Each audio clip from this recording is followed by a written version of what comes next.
Varys stood alone in the dimly lit chamber beneath the Red Keep, a single torch flickering in the sconce behind him, casting a spidery shadow along the stone floor. His robes were dark, unadorned by his usual finery, and there was no perfumed pomander dangling from his wrist. Here, in the bowels of the castle, there was no need for subtle theatrics. Here, he shed the guise of the Master of Whisperers, at least in part, and became precisely who he needed to be, that elusive self he had curated and concealed for a lifetime. He bent over the broad, unremarkable table set against the wall, which had begun to accumulate a web of parchments covered with cramped, precise script. The quiet hush of these tunnels absorbed every stray sound, and his own breathing felt too loud in his ears. It had taken years of carefully orchestrated subterfuge to reach this point. Years of forging alliances, severing others, planting the seeds of ideas in unsuspecting minds, manipulating lords and ladies the way a puppeteer manipulates marionettes. But at last, the plan was beginning to come into focus. A single slip of vellum, no larger than a child's hand, was pinned by a paperweight at the table's edge. On it, in fine ink, was written, "The liberation of the realm rests in new foundations. No more kings, no more queens." A single sentence, sounding almost naive in the grand labyrinth of power that was Westeros, yet it represented an aspiration centuries in the making.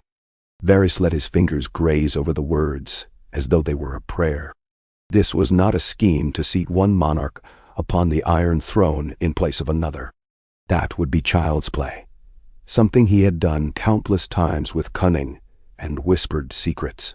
This was a far greater ambition, a dream of remaking the entire realm into something no one had ever seen before.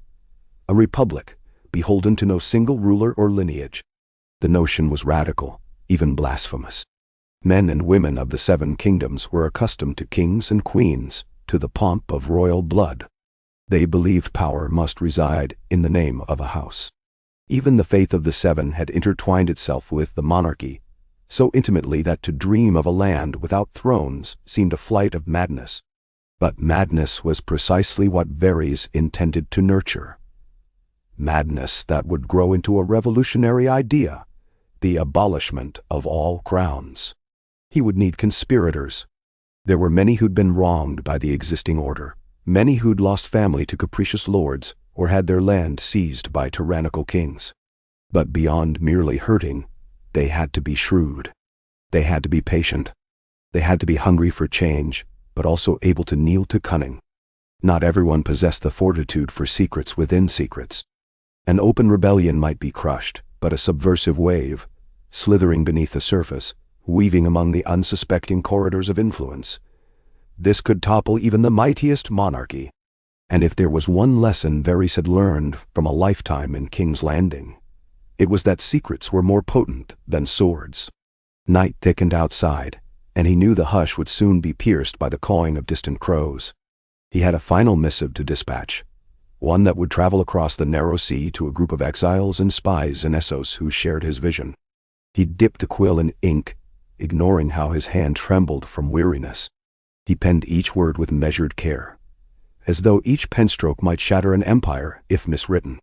It read, "To our allies in the east, the hour grows near. Our seeds take root. The realm cracks under the weight of its old illusions. Gather your resources, your gold, your cunning. Prepare to unify across the seas and through the desert wastes. The time of crowns wavers. A new dawn is to break. Yve." He let the ink dry, then carefully folded the parchment into an oblong shape and sealed it with a personal sigil unknown to any official ledger, a coiling snake devouring a crown.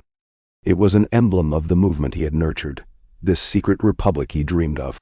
Only half a dozen across the sea knew what it represented. The rest would learn in due time. Pressing the seal firmly in place, he waved his hand to extinguish the torch. In near darkness he made his way through the winding tunnels until he found the small wooden door leading up and out into the courtyard. Starlight greeted him.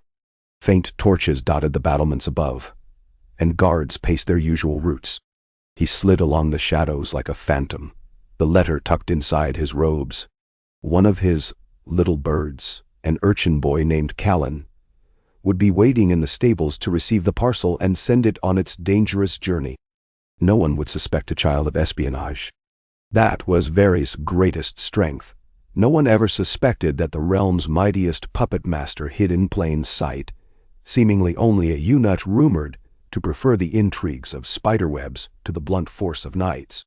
He found Callan behind the straw bales, stroking the muzzle of an old mare, whispering soft, affectionate nonsense to keep the animal placid. The boy's face lit when he saw the master of whisperers approach. Varys held up a careful finger to his lips, and Callan's grin grew conspiratorial. The boy had grown from a timid whelp into a keen-eyed messenger, all under Varys' discreet mentorship. He slipped the letter into Callan's waiting hand and mouthed the instructions. The boy nodded vigorously, then vanished into the gloom. The hooves of a horse tapped lightly, then the gate gave a subtle creak as it swung open, and Callan was gone, into the night. Varys smoothed his robe and stepped back against the stable wall, letting out a long, measured breath. Once, he might have felt fear sending out messages so bold. But now, apprehension had evolved into a trembling excitement. The risk was real. If discovered, the penalty would be grim. Yet the notion of a world without the yoke of monarchy compelled him forward, as though he were an artist chiseling away at a block of stone to reveal a masterpiece. Let the lords in their finery squabble. Let the ladies in their jewels conspire for the old Game of Thrones. Varys was done playing that tired game. This was something else entirely. The next morning King's Landing was awash in its usual blend of stench and splendor. Market stalls sold fresh fish or salted eels from the Blackwater rush, the reeled nets heavy with the day's catch. A horde of beggars clustered at the mud gate, seeking scraps from wealthier passersby. The clang of the blacksmith's hammer echoed from the street of steel.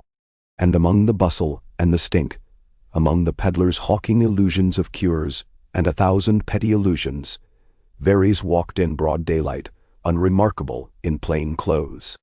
Only the discerning might note his shaved head, his pallid cheeks, and the quickness of his eyes. To most, however, he was another merchant or clerk running an errand. He made his way to a small inn near the edge of Flea Bottom. It was not the sort of place lords or ladies would care to be seen, but its hush of anonymity provided the privacy his business required. Inside, the common room was dim, the smell of stale ale and unwashed bodies lingering in the corners. A few men nursed wooden tankards, slouched in their chairs like discarded sacks of barley. Varys paid them no mind. He drifted to the far staircase, then ascended to a cramped corridor of doors. At the very last, he rapped thrice with a calculated beat. A moment later, the door opened a crack. Through it peered a woman's face, gaunt but undeniably clever in its intensity. She wore a shapeless cloak and had hair cropped close against her head.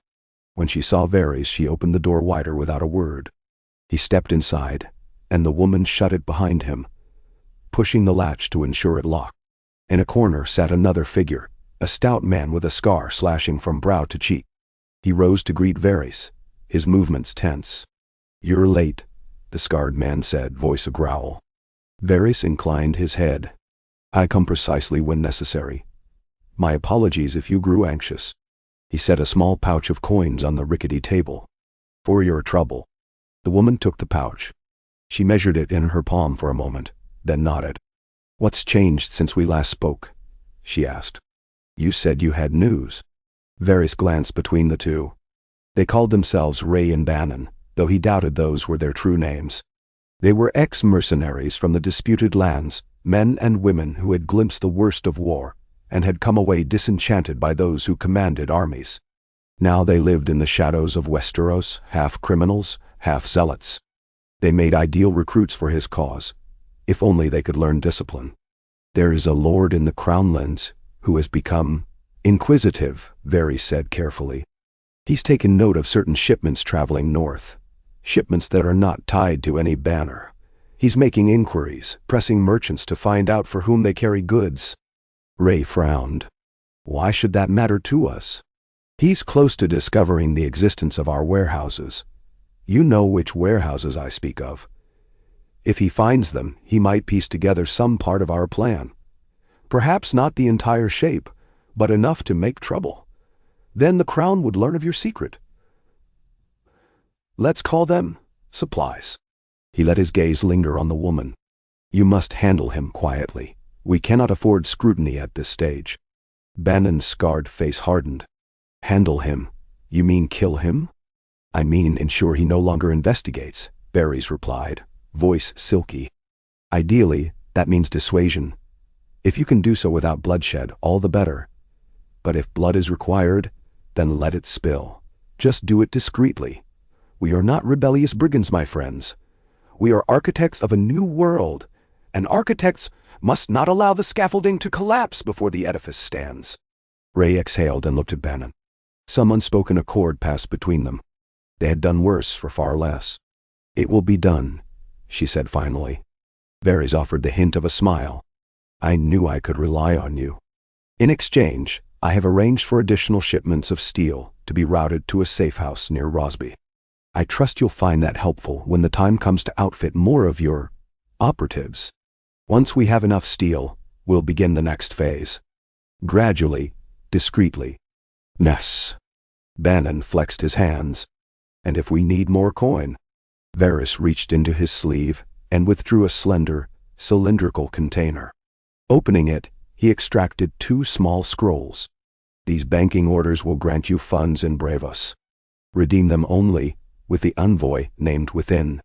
He is already apprised of our arrangement and will ask for a code phrase. Varys flicked his gaze to Ray. Silver Fox. Ray repeated it softly, as though committing it to memory. She took the scrolls and hid them in her cloak. This is no trifling matter. The Iron Bank rarely deals in illusions. If they sense a trick, they'll sense nothing, Varys cut in calmly. We have an accord with certain influential bankers. The Iron Bank has grown weary of debt-riddled kings who default on promises. They believe a more responsible form of government might be friendlier to their interests, so they are content to provide modest aid, provided we remain unseen and ensure that any new regime honors its obligations. This is a chessboard of many pieces, dear Ray. Namsawen. Bannon grunted, unimpressed by talk of banks. We'll see it done. And after, what do you need from us?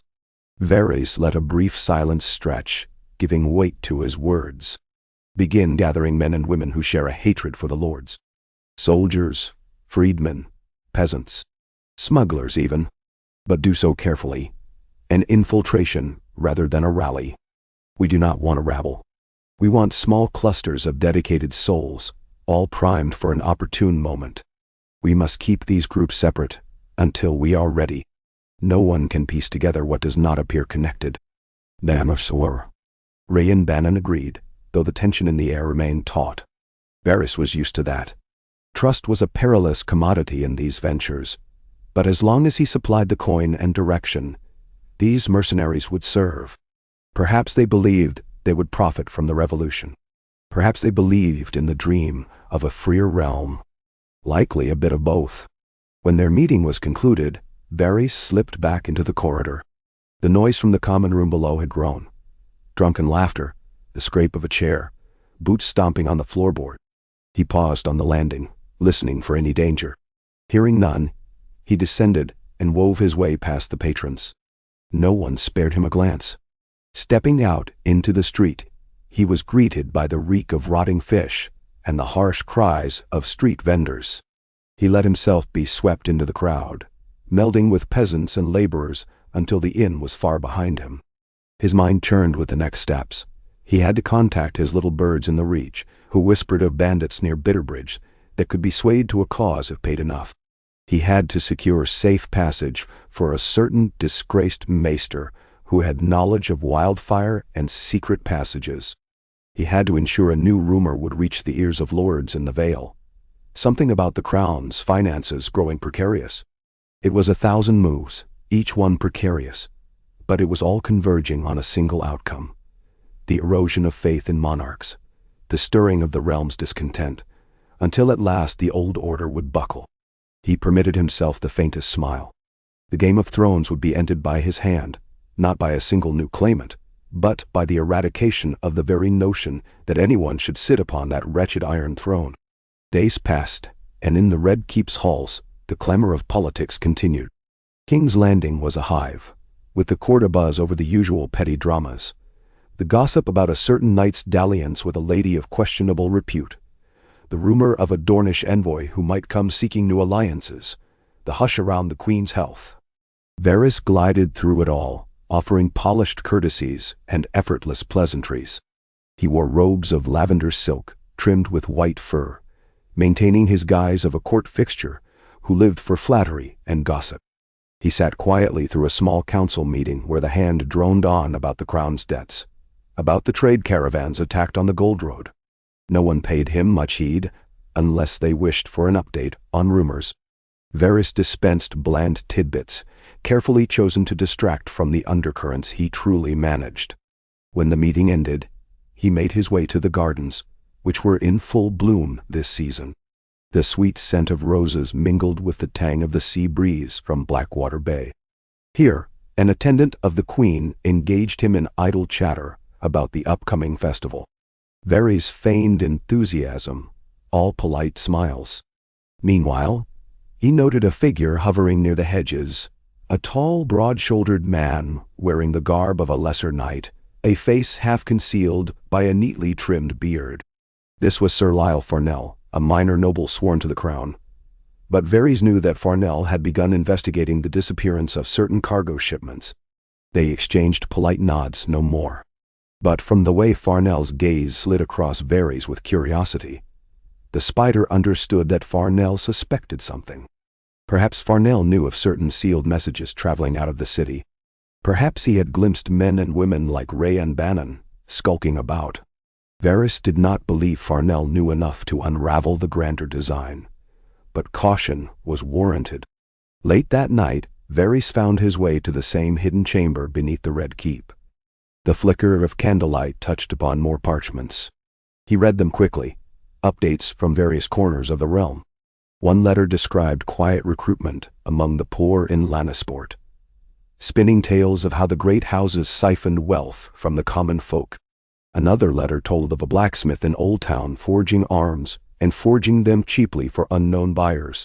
A third detailed a new rumor that a war was brewing between the Crown and the Iron Islands, but Varys knew it was an exaggeration.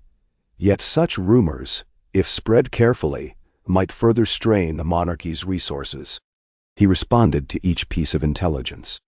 He penned orders for his agents in the north to begin funneling small sums of coin to restless hill tribes who despised the southern lords. He wrote coded instructions for a smuggler captain to ferry certain individuals from Dorne to Dragonstone. Each message carried the same seal, the snake devouring a crown, hidden from all but the intended recipients. He felt a stirring of pride at the fluidity of this web, spun from countless illusions, each thread playing a role. But he also felt a tremor of urgency. Word of the secret republic, as some among his trusted circles called it, had begun to spread beyond his immediate control. That was inevitable. Whenever an idea took hold, it was like wildfire. It crept into the cracks and corners, often untraceable until it erupted.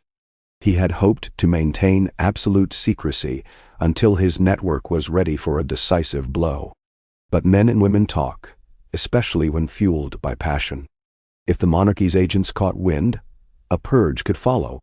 Torture, dungeons, heads on spikes. This was how kings and queens reacted to threats.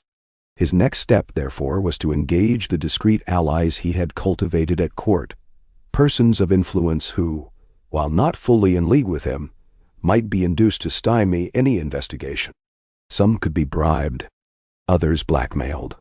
Some merely appealed to an ideal of a more just realm. In truth, Varys did not care about the purity of their motives. He cared only that they serve his cause at this pivotal stage. A chance arrived soon. One morning, he encountered Grand Maester Colmar in the library tower, rummaging among old scrolls. Colmar was a scholarly type, more accustomed to dusty texts than to the savage politics of King's Landing. Yet Varys had gleaned that the old man, for all his mildness, harbored a deep conviction that the realm was ill-served by the perpetual wars of kings. Colmar believed a council of learned men would do better for Westeros than capricious monarchs. A seed of rebellious thought, indeed. Grand Maester, Varys said softly, adopting a tone of gentle respect. I trust you are in good health this day. Colmar looked up from his reading. His thin spectacles perched precariously on his nose. Ah, Lord Varys, yes, quite well, though these old eyes grow weary. I was searching for a treatise on the histories of the free cities. There's a passage referencing what did they call it? A citizen's senate in Volantis, centuries ago. Varys smiled, carefully closing the door behind him. No one else was within earshot. I heard talk of such institutions in Essos, though they often function in name only, overshadowed by wealthy elites. Perhaps, but it proves that the notion of collective governance exists. Colmar's eyes lit with intellectual curiosity. Even the Valyrian freehold had a concept of governance not solely reliant on a single ruler. Granted, they had their own forms of aristocracy, but still, it was not a monarchy in the strict sense. Varys noted the fervor in the maester's voice. Subtly, he decided to feed that fire. If the Targaryens had not left Valyria's traditions behind, perhaps we, too, might have known some form of a broader council. Colmar pursed his lips. That might have spared us all from the violent succession disputes and the petty rivalries of lords. He lowered his voice. Sometimes I wonder if Westeros could adopt a system akin to those old ways. A senate, a gathering of elected representatives. A dream, I know. Dreams can be powerful, Grand Maester, more powerful than crowns. Varys let the words hang, a deliberate and delicate invitation. Colmar glanced around, suddenly wary. The hush of the library pressed on them like a conspiratorial hush. Lord Varys, you must be careful. Words like these can be called treason. Treason is the word used by the powerful to quell new ideas, Varys murmured. But you and I are men of learning and reason. We see beyond the illusions of tradition, do we not? Then, Colmar fidgeted with the hem of his robe. We do, my lord. Yet reason alone will not save a man from the headsman's block if he's accused of conspiring against the throne. Varys folded his hands. I have no wish to see the headsman's block, Grand Maester, nor do I wish to see you upon it. But I believe your mind is too luminous to remain confined by these dusty tomes. Perhaps in the near future, a chance will arise for you to speak your visions to a broader audience, a more official capacity, a seat at a new table of governance, perhaps. A flush colored Colmar's cheeks, equal parts excitement and fear. That it is heresy to speak openly, my lord, he said softly. And yet, I must confess, the notion stirs me. Is such a future possible? Only if we make it so. For now, it remains but a whisper. If the time comes, and if you wish to see Westeros guided by men of reason, rather than those who wield swords by birthright, perhaps you will remember this conversation. Varys gave a small bow of respect. Until then, consider me your friend, and remain vigilant. He did not wait for the man's response. He left the library, footsteps echoing on the stone floor, confident that a seed had been planted. The Grand Maester might prove crucial if the conspiracy was exposed prematurely. He would counsel leniency, perhaps tie up investigations with scholarly caution. More important, the old man's influence could be used to quell accusations of heresy if talk of a republic began to swirl. For now, it was enough that Colmar knew that he was not alone in his radical musings. That evening, Varys was visited by a pair of his little birds, children from the lower city, who slipped into his chambers with urgent news. One of them, a girl named Becca, spoke breathlessly of a man in gold-trimmed armor, asking questions about missing shipments in the dockyards. Varys recognized the description. Sir Lyle Farnell again. The net drew tighter. Farnell was prying into matters far above his station. Sooner or later, Farnell would either have to be bought or disposed of. Varys weighed the options. A quiet bribe could suffice, but Farnell was known for a certain stiff-necked sense of honor.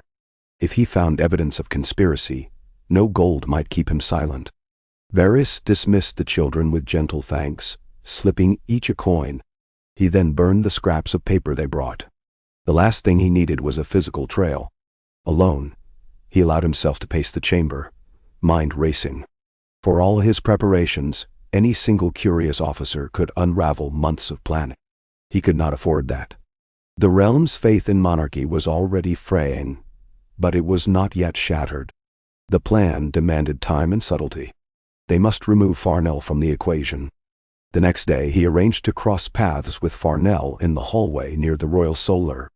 Farnell stood at attention by an arched window, conversing quietly with two other knights. When Varys drifted past, Farnell caught sight of him and stepped forward. "Lord Varys," he said, forcing a veneer of civility. "Might I have a word?" "But of course, Sir Lyle," Varys replied, summoning a friendly smile. "How may I be of service?" Farnell's companions took the hint and backed away. Farnell crossed his arms, glancing at passing servants to ensure they were out of earshot. "I have been hearing curious tales from the dock workers. Certain crates are being loaded in the dead of night, no house sigil upon them. Reports of armor, enough to equip a small battalion. You're master of whisperers. Surely you've heard something of this?" "Oh, indeed, indeed," Varys said, feigning mild amusement. "Smugglers abound, my friend.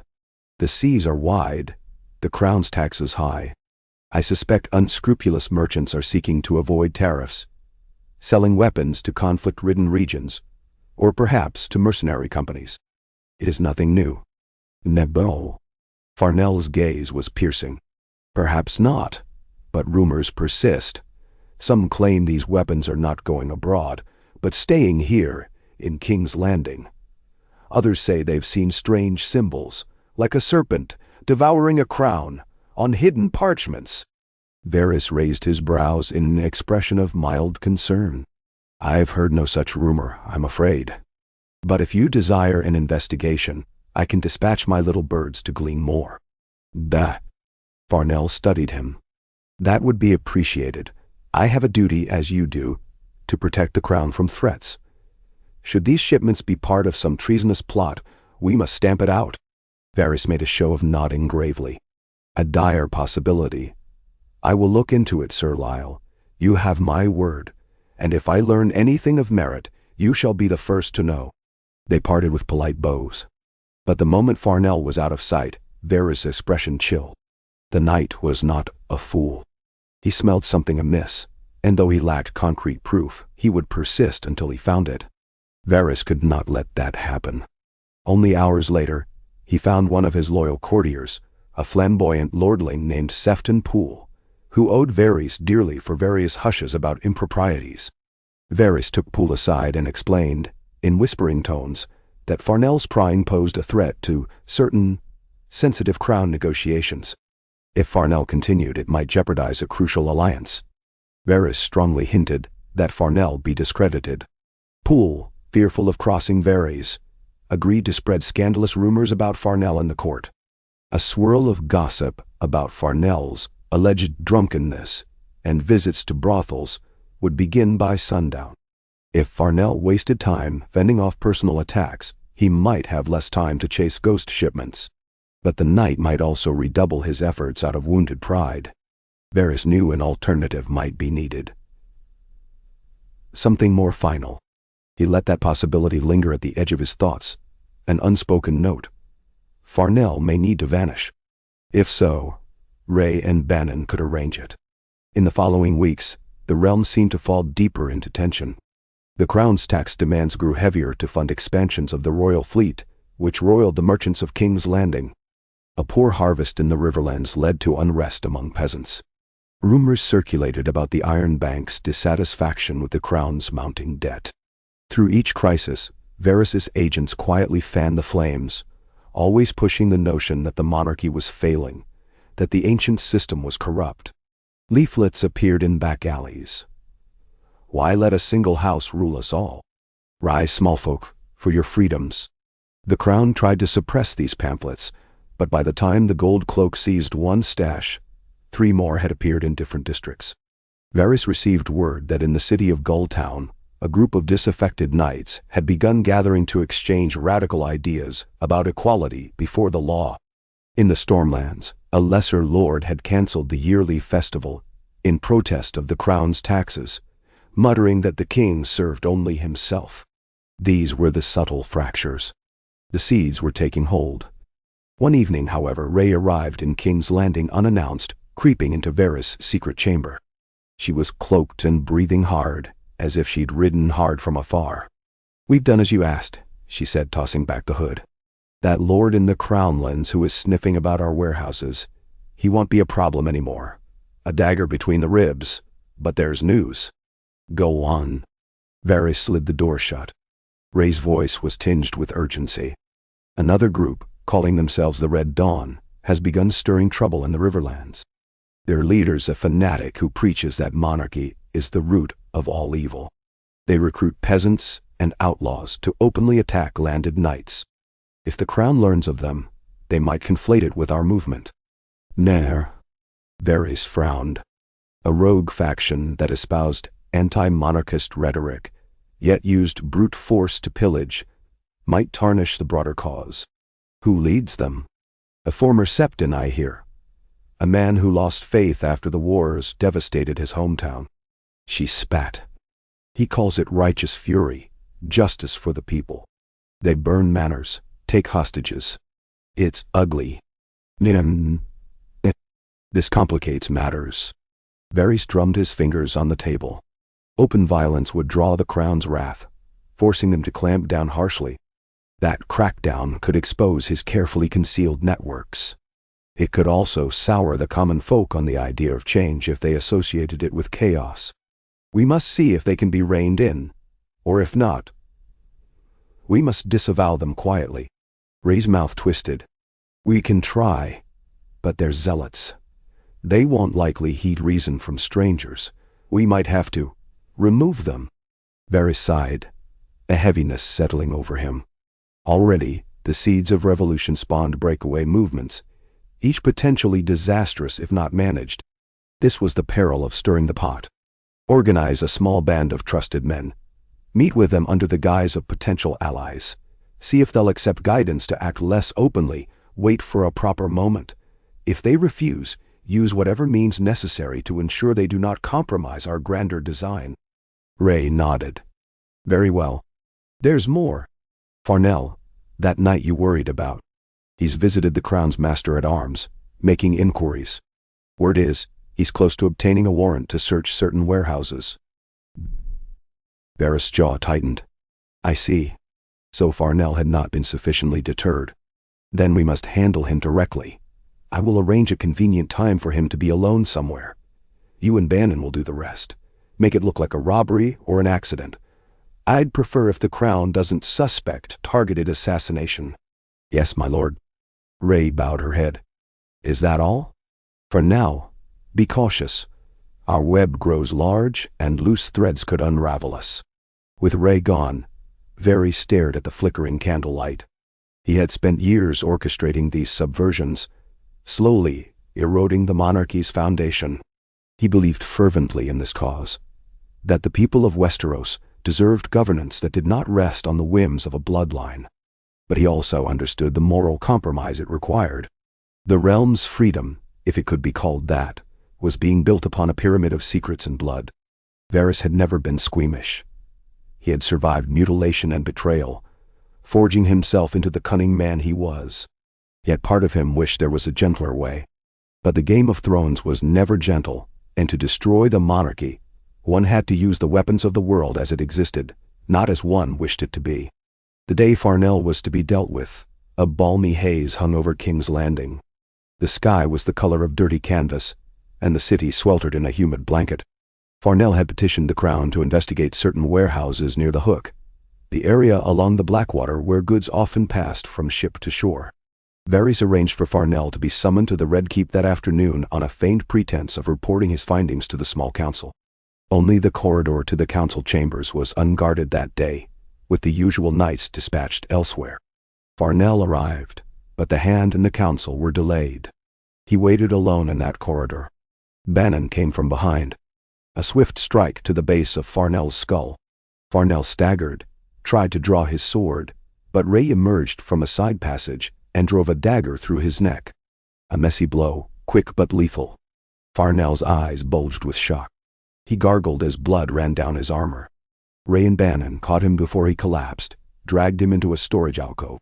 There, they staged it to appear as though thieves had waylaid him, stolen his coin purse, and left him to bleed.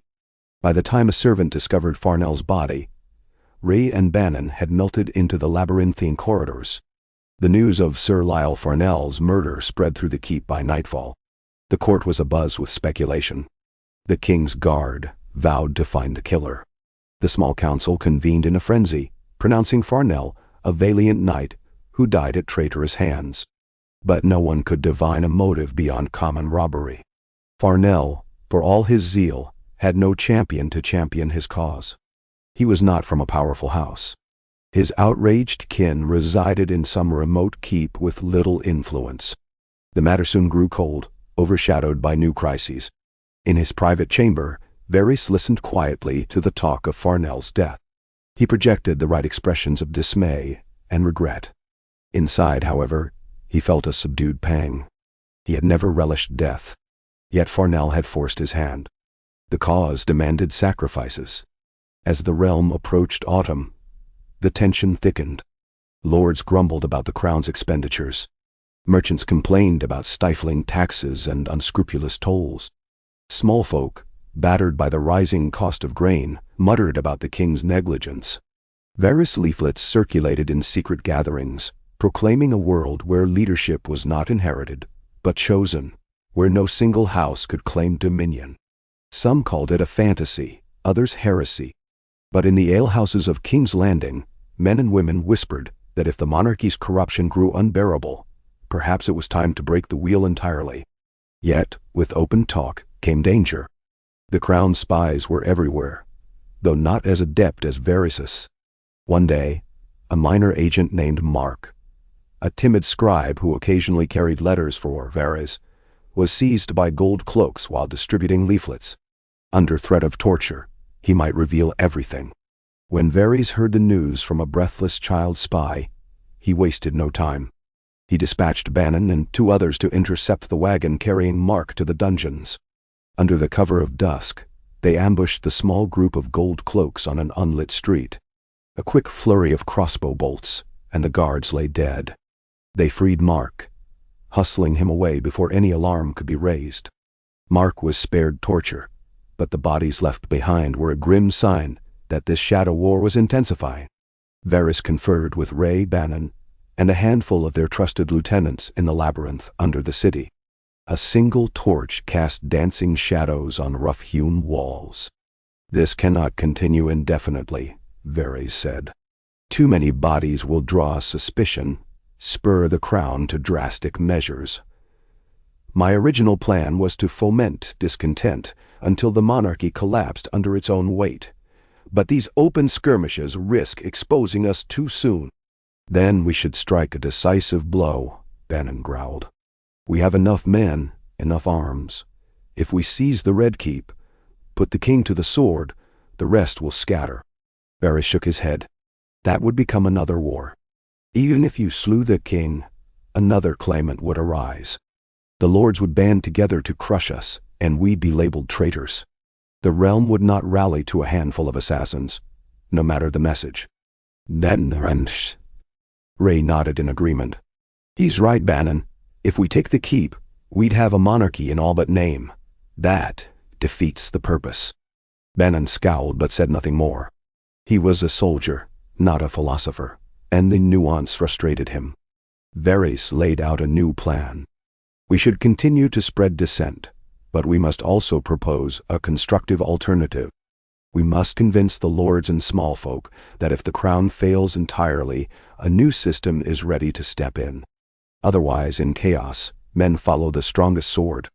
We must show them the secret republic is not chaos, but order." "How do we do that?" asked a lean woman named Jess, newly inducted to the higher echelons of the conspiracy. "Lords won't share power easily, and small folk won't believe a dream unless they see it." "We create a council in the shadows," Varys said. "A prototype of governance. Representatives from different regions, lords or knights who are disillusioned with the crown, maesters, merchants, even laborers. A clandestine assembly that discusses real issues, passes decrees that help local communities. If we can solve problems that the crown neglects, We show the realm that monarchy is unnecessary. Nectarine. Jess gave a low whistle. Ambitious. Varys's eyes gleamed with the excitement of a man unveiling his masterpiece. Indeed. But we must find the right individuals, those with enough power to enact local changes, yet also bold enough to betray the monarchy. Each must remain hidden behind layers of anonymity until the time is ripe. We will start small, in a few key regions. Vestimento. Ray tapped a finger on her dagger's hilt. I can think of a few lesser lords who hate the taxes, might be willing to join if we promise them a seat in this council. Careful with promises of seats, Varys admonished. We want them to understand this is not just another aristocracy in disguise. They must be prepared to yield some power to common representatives. That is the essence of the republic we seek. Bannon let out a low snort. Skeptical. And if they refuse to yield, if they just see an opportunity to become kings in their own domains, then we'll see to it they do not remain part of our movement. This new order must not replicate the old. We cannot simply replace the king with a dozen petty tyrants. Varys spread his hands. Yes, we walk a knife's edge. But revolution is never simple. They parted ways. Across the following weeks, letters went out to various corners of the 7 kingdoms, each sealed with the serpent devouring a crown. The recipients included disenfranchised knights, reform-minded maesters, cunning merchant lords, and even a few high-born ladies chafing under paternal rule. Each letter hinted at the formation of a clandestine council, a body that could provide an alternative to monarchy, if and when the throne collapsed under its own corrupt weight. Some letters were intercepted by suspicious gate wardens or unscrupulous couriers, but Varys' network had ways of ensuring their disappearance. Others reached their targets, planting a spark in minds across the realm. One such recipient was Lady Ismay of House Wild in the Stormlands, a minor house overshadowed by more powerful neighbors.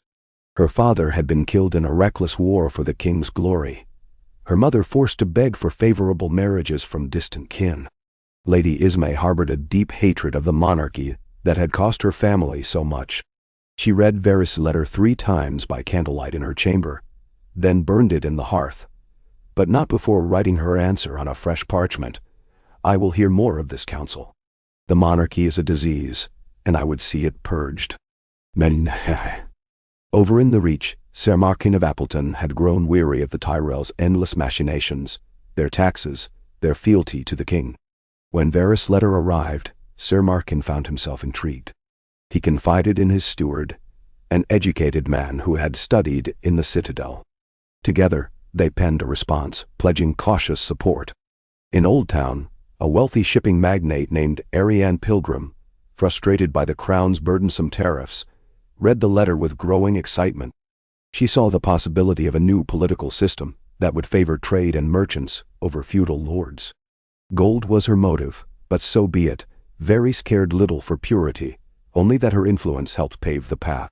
As these varied persons wrote back, they set into motion the formation of what would be called, in hushed tones, the Shadow Council. Varys served as the secret architect, funneling instructions and orchestrating communications. Representatives would not gather in a single place, too dangerous, but they would convene coded correspondence. Each region would have its local assembly, eventually. Plans for roads, for trade alliances, for the defense of small folk. These started as theoretical debates, but soon, the participants realized they could accomplish real things. They pooled resources to rebuild a village devastated by bandits, bypassing the crown's incompetent bureaucracy. They found a sponsor to import grain from Essos during the poor harvest, distributing it at below-market prices, winning favor among the hungry. All done quietly, without fanfare, but credited to the efforts of a new fellowship of concerned citizens. Word spread among small folk that, while the king did nothing, a mysterious collective provided aid. Whispers flourished. Who are they? Are they lords or mages or something else? No one could say for certain, but the rumor rang with gratitude and possibility. Not all responded positively, of course. Some of the lords invited to join the movement balked at the notion of losing privileges. Others threatened to expose the conspiracy. Those threats were answered swiftly. some with bribes, some with blackmail, and others with silent steel. A few turned up dead under mysterious circumstances. In King's Landing, the crown grew anxious, troubled by half-seen signs of a widespread conspiracy, but unable to identify its ringleader. The king's court whispered of unrest in the Stormlands, of peculiar alliances forming in the Reach, of suspicious philanthropic ventures in Old Town. They suspected a traitor high in the crown's ranks, but none suspected the eunuch who smiled softly at each small council meeting. King's Landing itself simmered with tension. Various leaflets kept appearing, describing a time when the city's governance might be entrusted to representatives chosen by the people, an assembly that answered to the masses. To many small folk, it sounded like a fairy tale.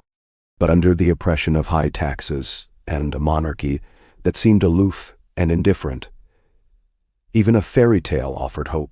One night, a riot nearly broke out when the Gold Cloaks tried to evict a family from a hovel near the city gate. The father claimed he had no coin left to pay taxes, that his farmland had been seized by a local lord. The neighbors gathered, fists and curses raised, daring the guards to strike. In the end, the Gold Cloaks retreated, fearing the crowd's fury. Rumors swirled that men and women wearing serpent badges had been spotted in the throng, urging the crowd to resist. Varys heard the story from his little birds, and he pressed his lips into a thin line. The movement grew bold. Perhaps too bold.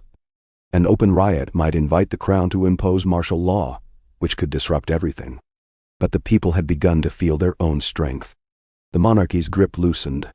It was precisely what Varys desired, though it teetered on the brink of chaos. He needed a final impetus, something that would discredit the monarchy in the eyes of both lords and small folk beyond repair, yet not plunge the realm into unbridled anarchy. That impetus arrived unexpectedly from the crown's own folly.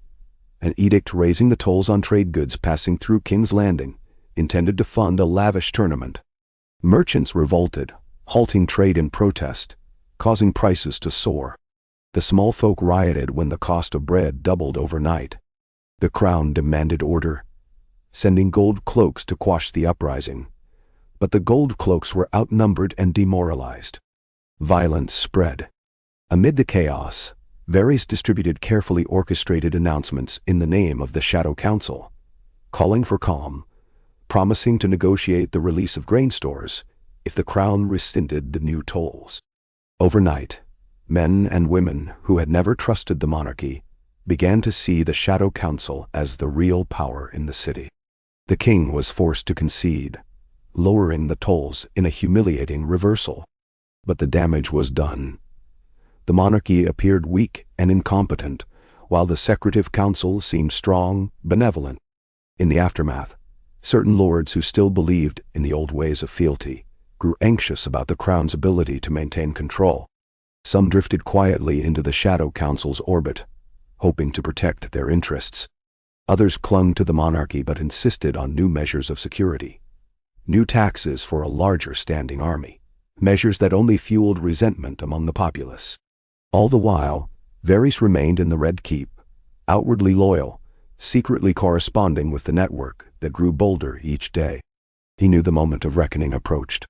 The monarchy was reeling, its authority undermined by repeated failures. Another blow, carefully timed, might splinter the system. After that, the question would be how to prevent total collapse into warlords and anarchy, how to usher the realm into a new form of governance. On a rainy night, thunder rolling over Blackwater Bay, Varys convened Ray, Bannon, and a few others in the bowels of the keep. By the wavering light of a single lantern, he spoke in measured tones. "We stand on the threshold. The small folk are restless. Many of the lords see the crown as a liability. We have made them reliant on our solutions, our quiet distribution of food, our order amid the chaos. Now we must reveal a glimpse of the new dawn." Rhee's eyes shone with determination. "What do you propose?" "The king is hosting a feast to placate the higher lords, an attempt to project confidence. They'll gather in the throne room. I propose we seize that moment to show the realm the monarchy is defenseless, without the people's support.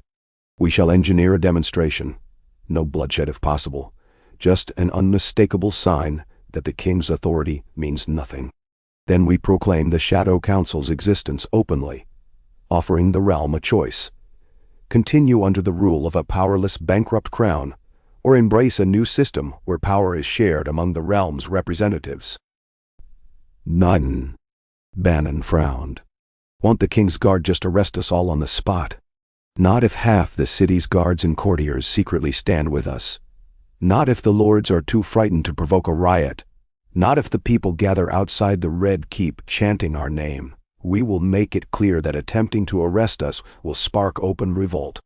Jess laughed softly. The king will be furious. Ray tapped her dagger.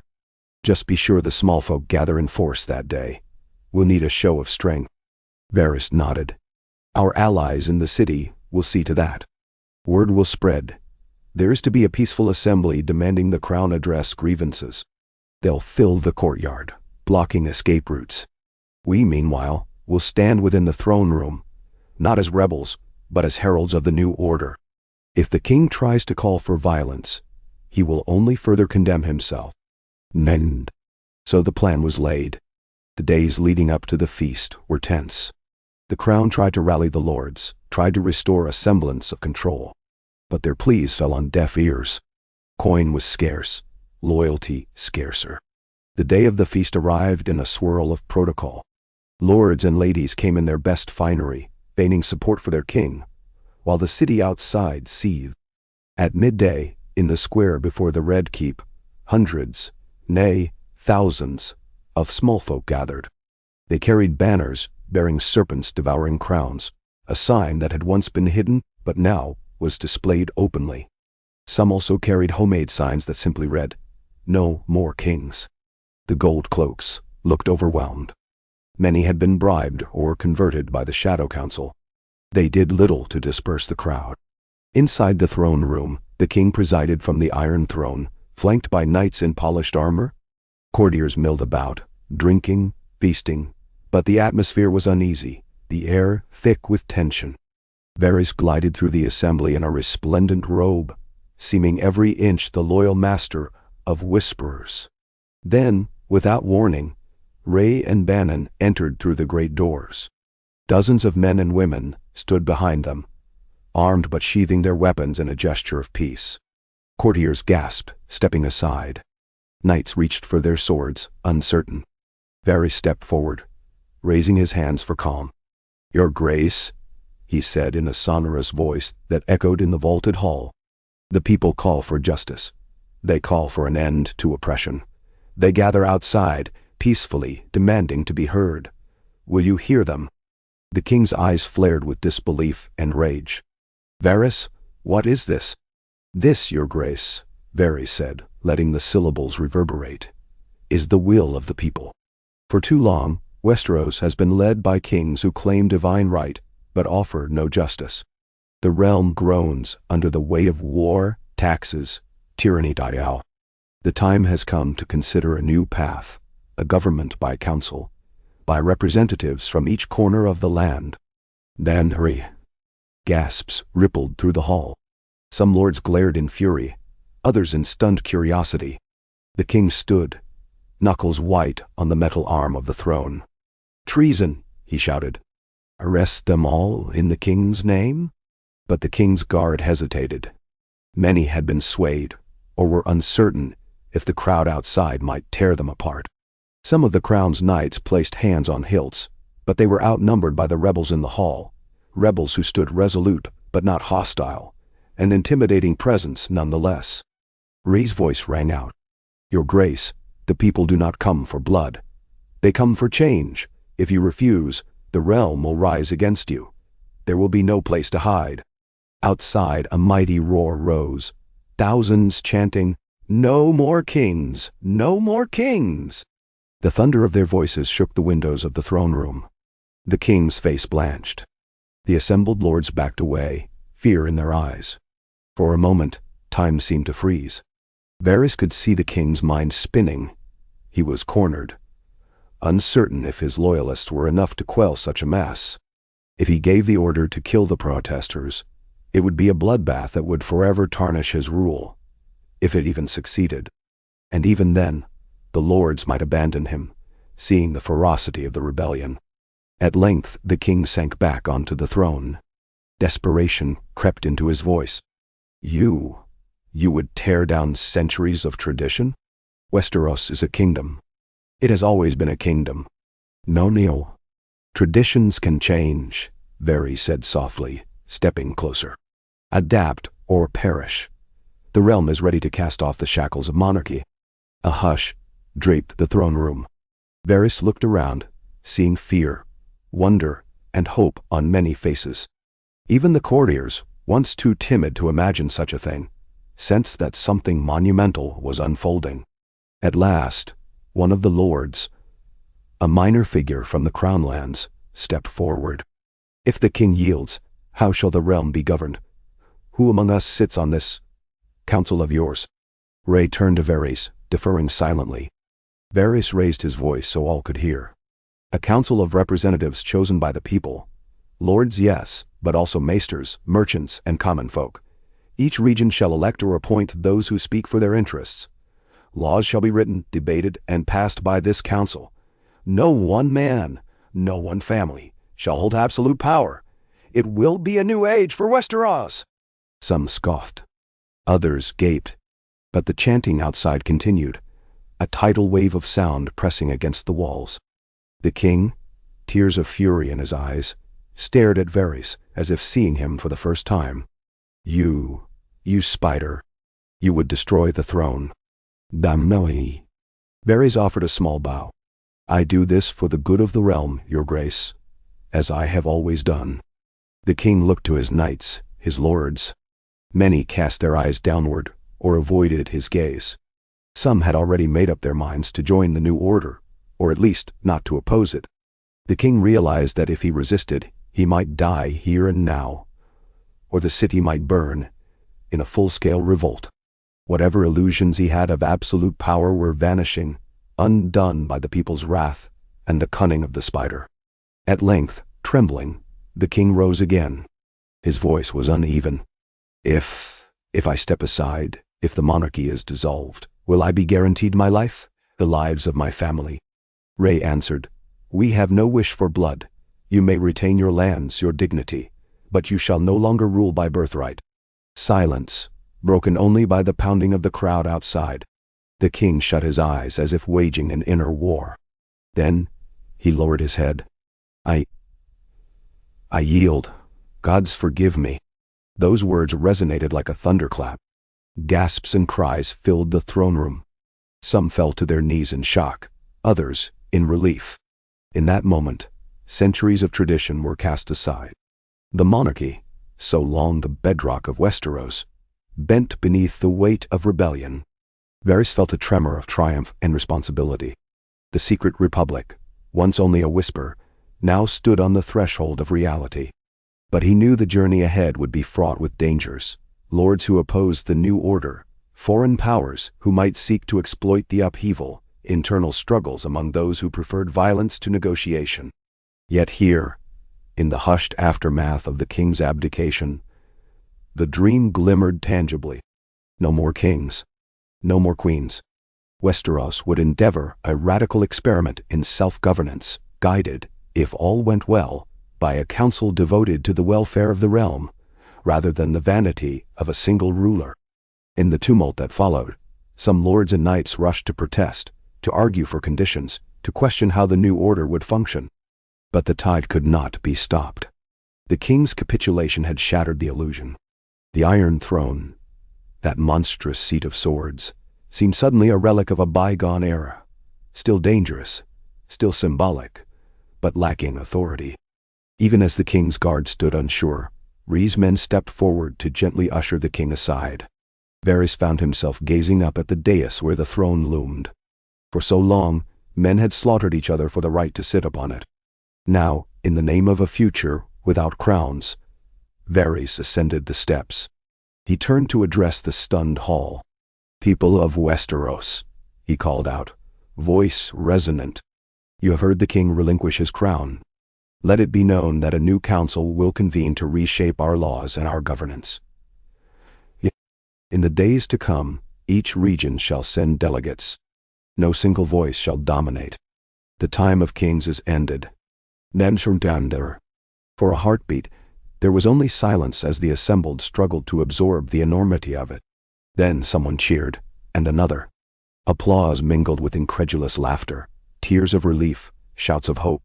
A wave of noise burst through the hall, pouring out into the corridors and out the keep's gates. Beyond those walls, the throng of thousands sensed something momentous and roared in exultation. Words spread like wildfire. The king has yielded. The monarchy is done. A new order has risen. Varys closed his eyes for a moment, letting the tide of emotion wash over him. All the secrets, all the quiet manipulations, all the deaths. This was what they had been working toward. He felt no joy in the blood spilled, but pride in the possibility of something better emerging. Of course, the real work began now. Securing stability, forging alliances to stave off opportunists, drafting a charter so that power was not merely seized by the cunning. He would have to remain vigilant, for revolutions were fickle. But for this one moment, the realm had truly changed. And it was his doing. The spider had spun a web that caught the entire monarchy, and brought it down without the usual war of dragons or armies. He looked at Ray, Bannon, and the others who had fought for this cause. Their faces shone with a mixture of triumph and determination. Then he gazed upon the Iron Throne, the symbol of centuries of rule by sword and flame, and he thought, soon it will be nothing more than a piece of metal. Somewhere distant, thunder rumbled, echoing like the laughter of old gods. The night sky unleashed a torrent of rain that pelted the city, washing its streets as if to baptize this new age. For better or worse, Westeros would never be the same.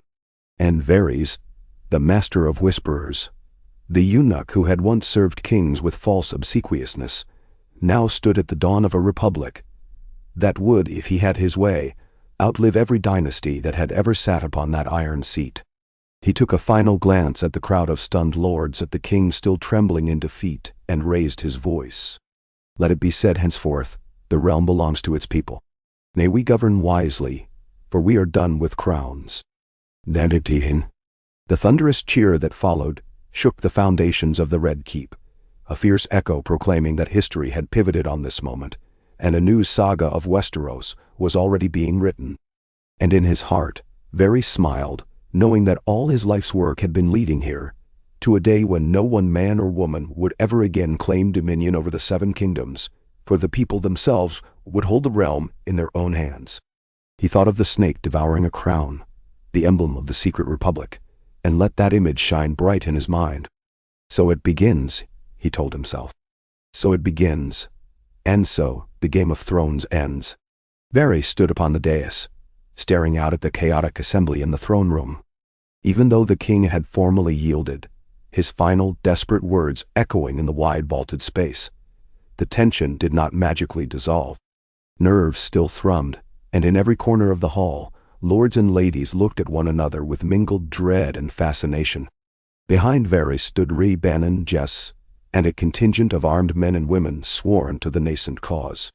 But cause was no longer the right word. The monarchy had just toppled, not in blood, but in a single fateful proclamation. Now, the entire realm was perched on the edge of a chasm that might lead either to an age of freedom or an age of anarchy, depending on what transpired next. In the hush that descended, the king sat slumped on the Iron Throne, his crown tilted askew. The man's face was ashen, half lit by torches that lined the walls, and he seemed almost smaller than he'd been moments ago, as though physically diminished by the burden of what he had just surrendered. His gaze darted around, seeking some last hope of rescue, perhaps a loyal knight brandishing steel, or a cunning counselor who might claim this was all an elaborate jest. But no rescue came. The hush lengthened. The courtiers, the many lesser nobles, all realized that the tide of history had already swept them somewhere new, and there was no rolling it back with a word. A splatter of rain rattled the high windows, competing with the chant of thousands in the courtyard beyond. The chant was relentless. No more kings, no more kings. Each syllable seemed to drive a spike into the old order's coffin. Varys raised a hand, motioning to the watchers in the room to remain calm.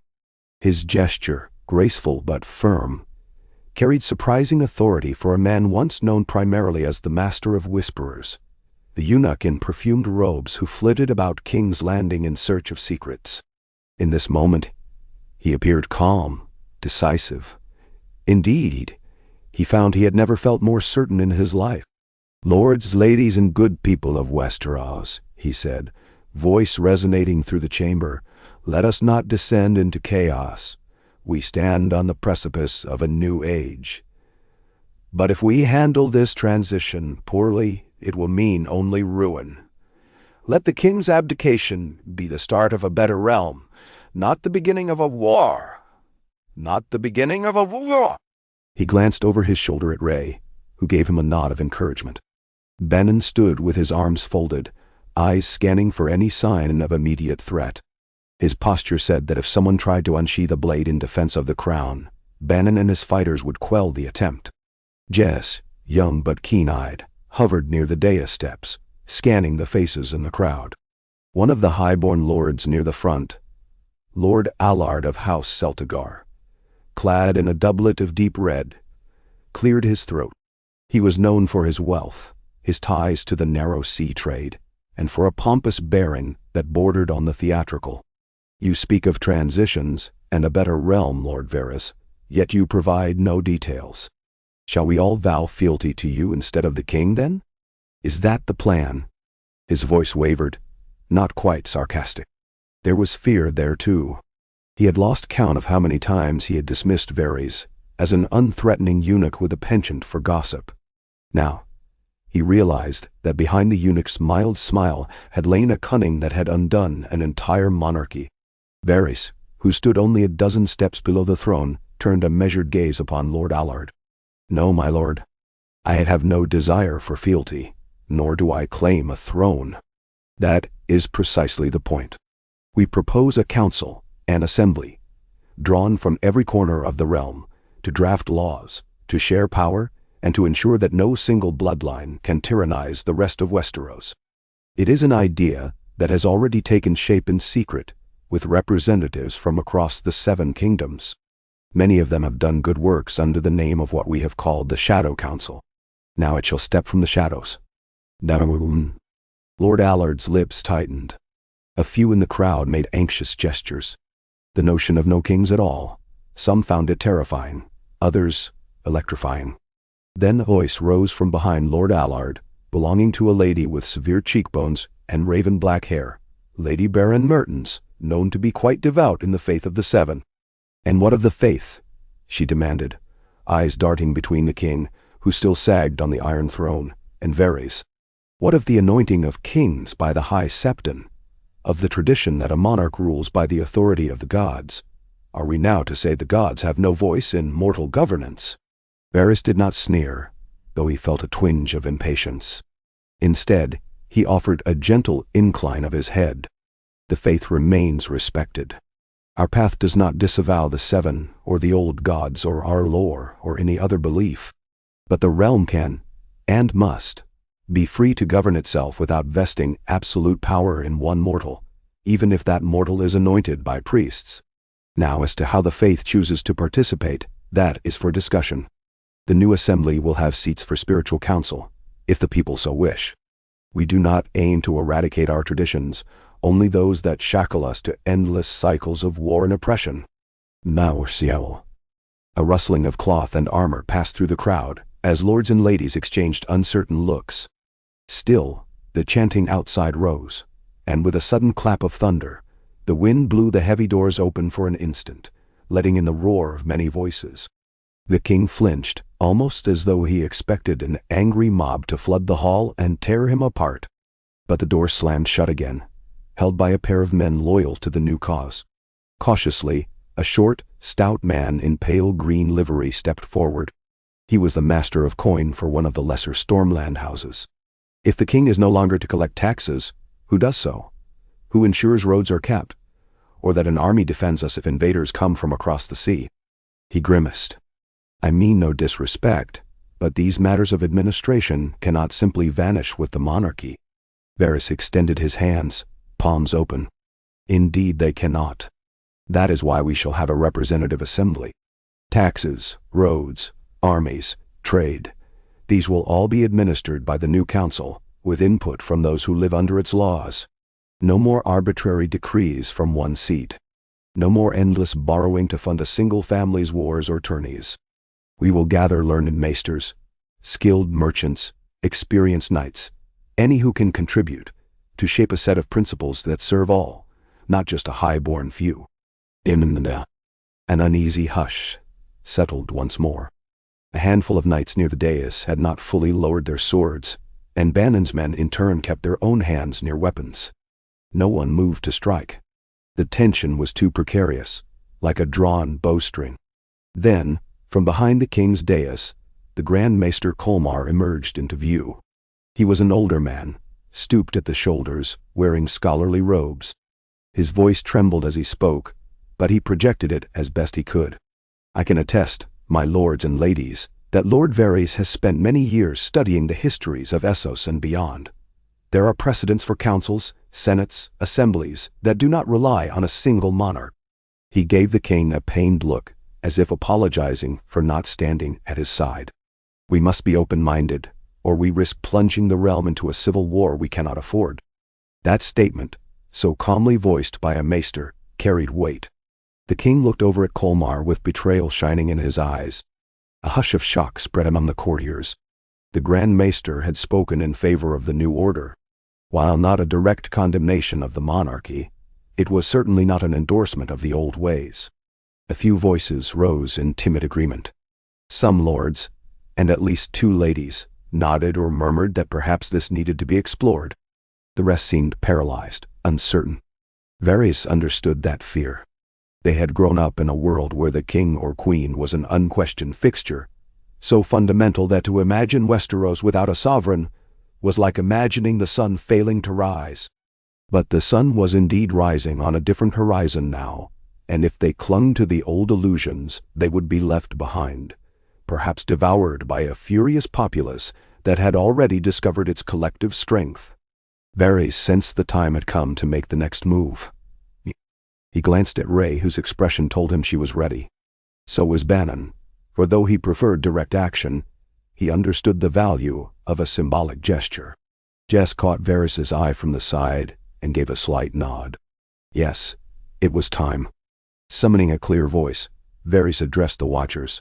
If we are to move forward, we must make it plain that the king no longer rules. He has agreed to step aside. That vow is made before you all. Let it also be clear that no one else shall claim that seat. He gestured to the Iron Throne, a monstrous silhouette behind him. I propose we dismantle that symbol of oppression. It was forged by the fires of dragon conquest, hammered from the swords of the conquered. Let it be destroyed, so that no one is tempted to seize it and name themselves king. Then, a ripple of dismay went through the hall. Destroy the Iron Throne? That was close to blasphemy in the eyes of many. The throne had loomed over the realm's history for centuries. It was the seat upon which Aegon the Conqueror and his heirs had ruled, the seat at which knights were anointed, traitors condemned. To think of reducing it to scrap. Some lords reacted as though they'd just heard a child propose burning down the great scepter. But the logic was undeniable to others. Even the king, from his vantage, stared at the sharp spires of black metal that jutted from the twisted seat.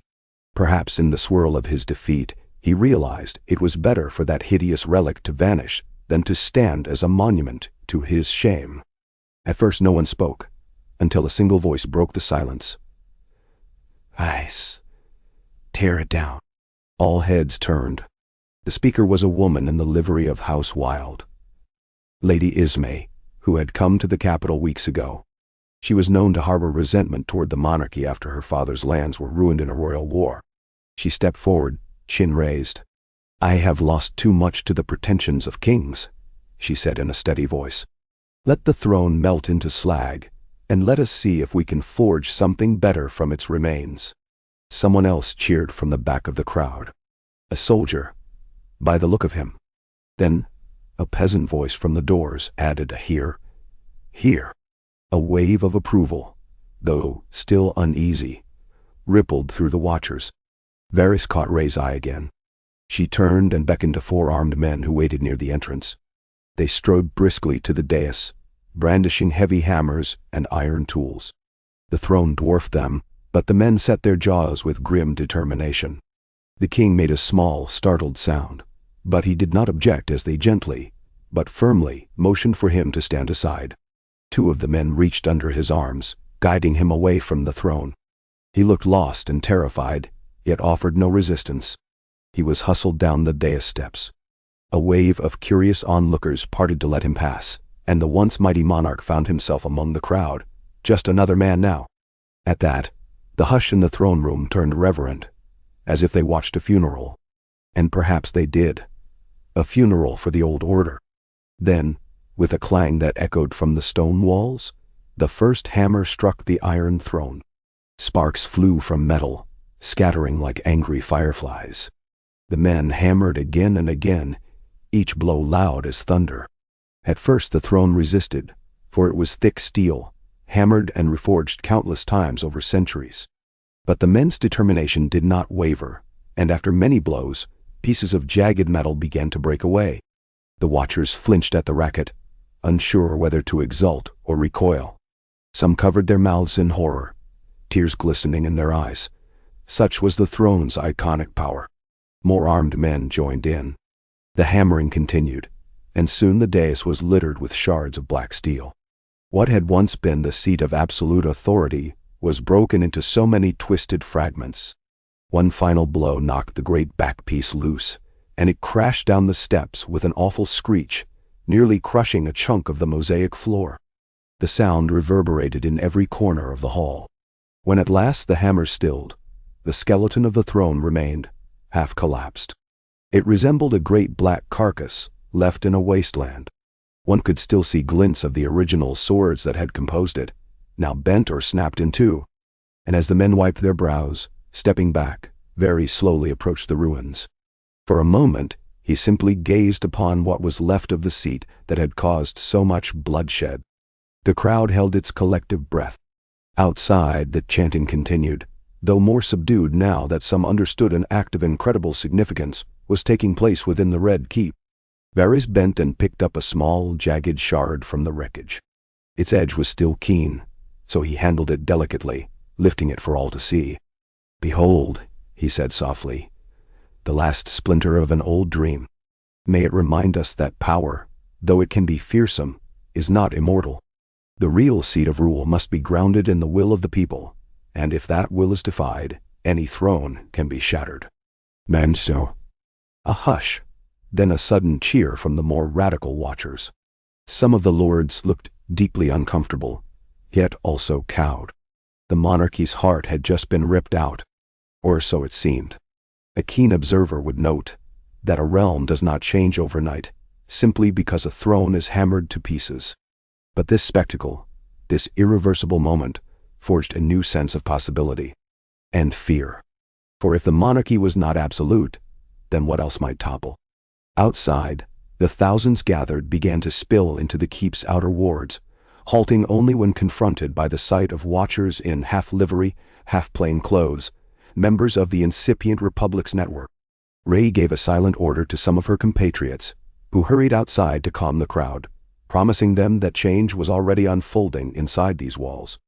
Within, Varys walked to the edge of the dais, letting the metallic dust settle on his slippers. His eyes roved over the lords and ladies, the knights, the courtiers, the frightened noble children whose parents had shielded them from the worst of the night's tension. "We must make haste to establish the foundation of our new government," he said, voice measured but resonant.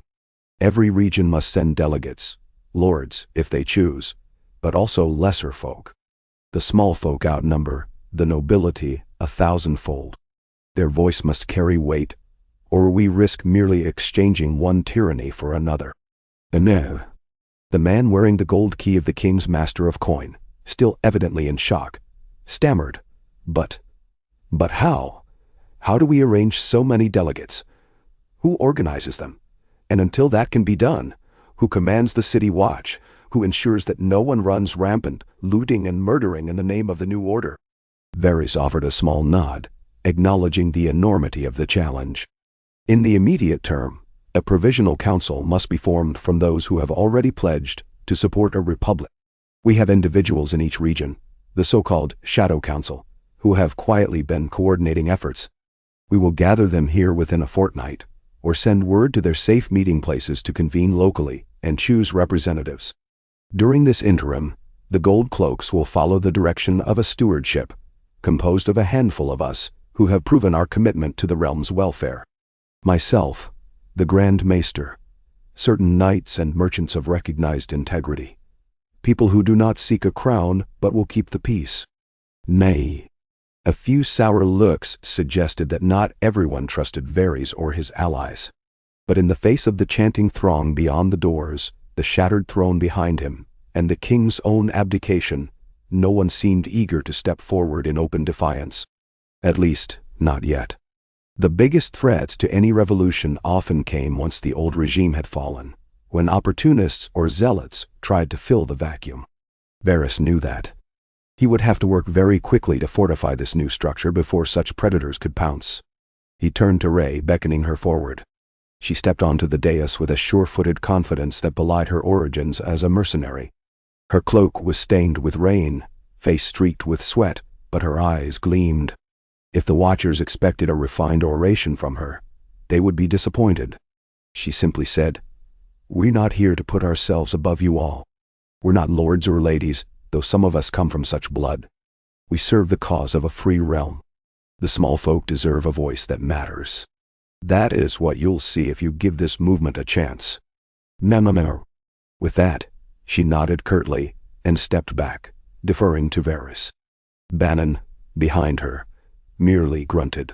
He was less a speaker than a soldier, but everyone in the room could see in his stance that he would crush any who tried to sabotage this fragile new beginning.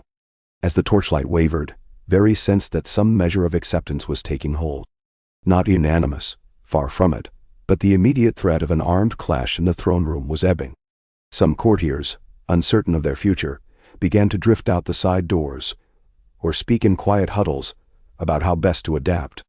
Others demanded more details, but Varys could only tell them that a grand council would shape those details in the days to come. For now, the monarchy was done, the throne shattered, and an interim body would preserve order. That was enough to begin. The king, meanwhile, stood apart, guarded gently by two men loyal to Rey's forces. He looked pale, beads of sweat on his brow. Varys, descending from the dais, approached him. The two men parted to let Varys pass, but they stood watch in case the king tried anything rash. "Your Grace," Varys said softly, though that form of address rang hollow now. "Are you well?" The man licked his lips. "Why do you care?" "Because, if you come to harm, it will complicate the transition."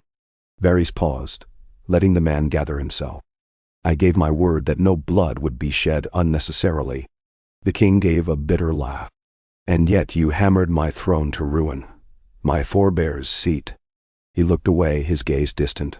"I'm not sure I believe you care about my well-being. Perhaps you are only ensuring your precious new republic isn't stained by a regicide that would turn me into a martyr." Varys inclined his head. "Perhaps both are true. What do you intend to do next?" The king spread his empty hands. "I have no idea. You and your conspirators have taken everything. Will I be locked in a tower? Sent to the wall? Summarily exiled?" "I would suggest exile," Varys said gently. "Or you may remain in the city if you prefer, but you would do so as a private citizen. No doubt, some of your loyal lords will want to safeguard you, in hopes of a restoration. But that would be unwise. The realm has moved on. It would be kinder to let you retire in peace to your family's ancestral holdings, or even across the narrow sea, if that suits you." He regarded the king's trembling posture. "You are not an evil man, merely a product of the system we are ending. I bear you no personal grudge." The king swallowed, tears threatening to spill.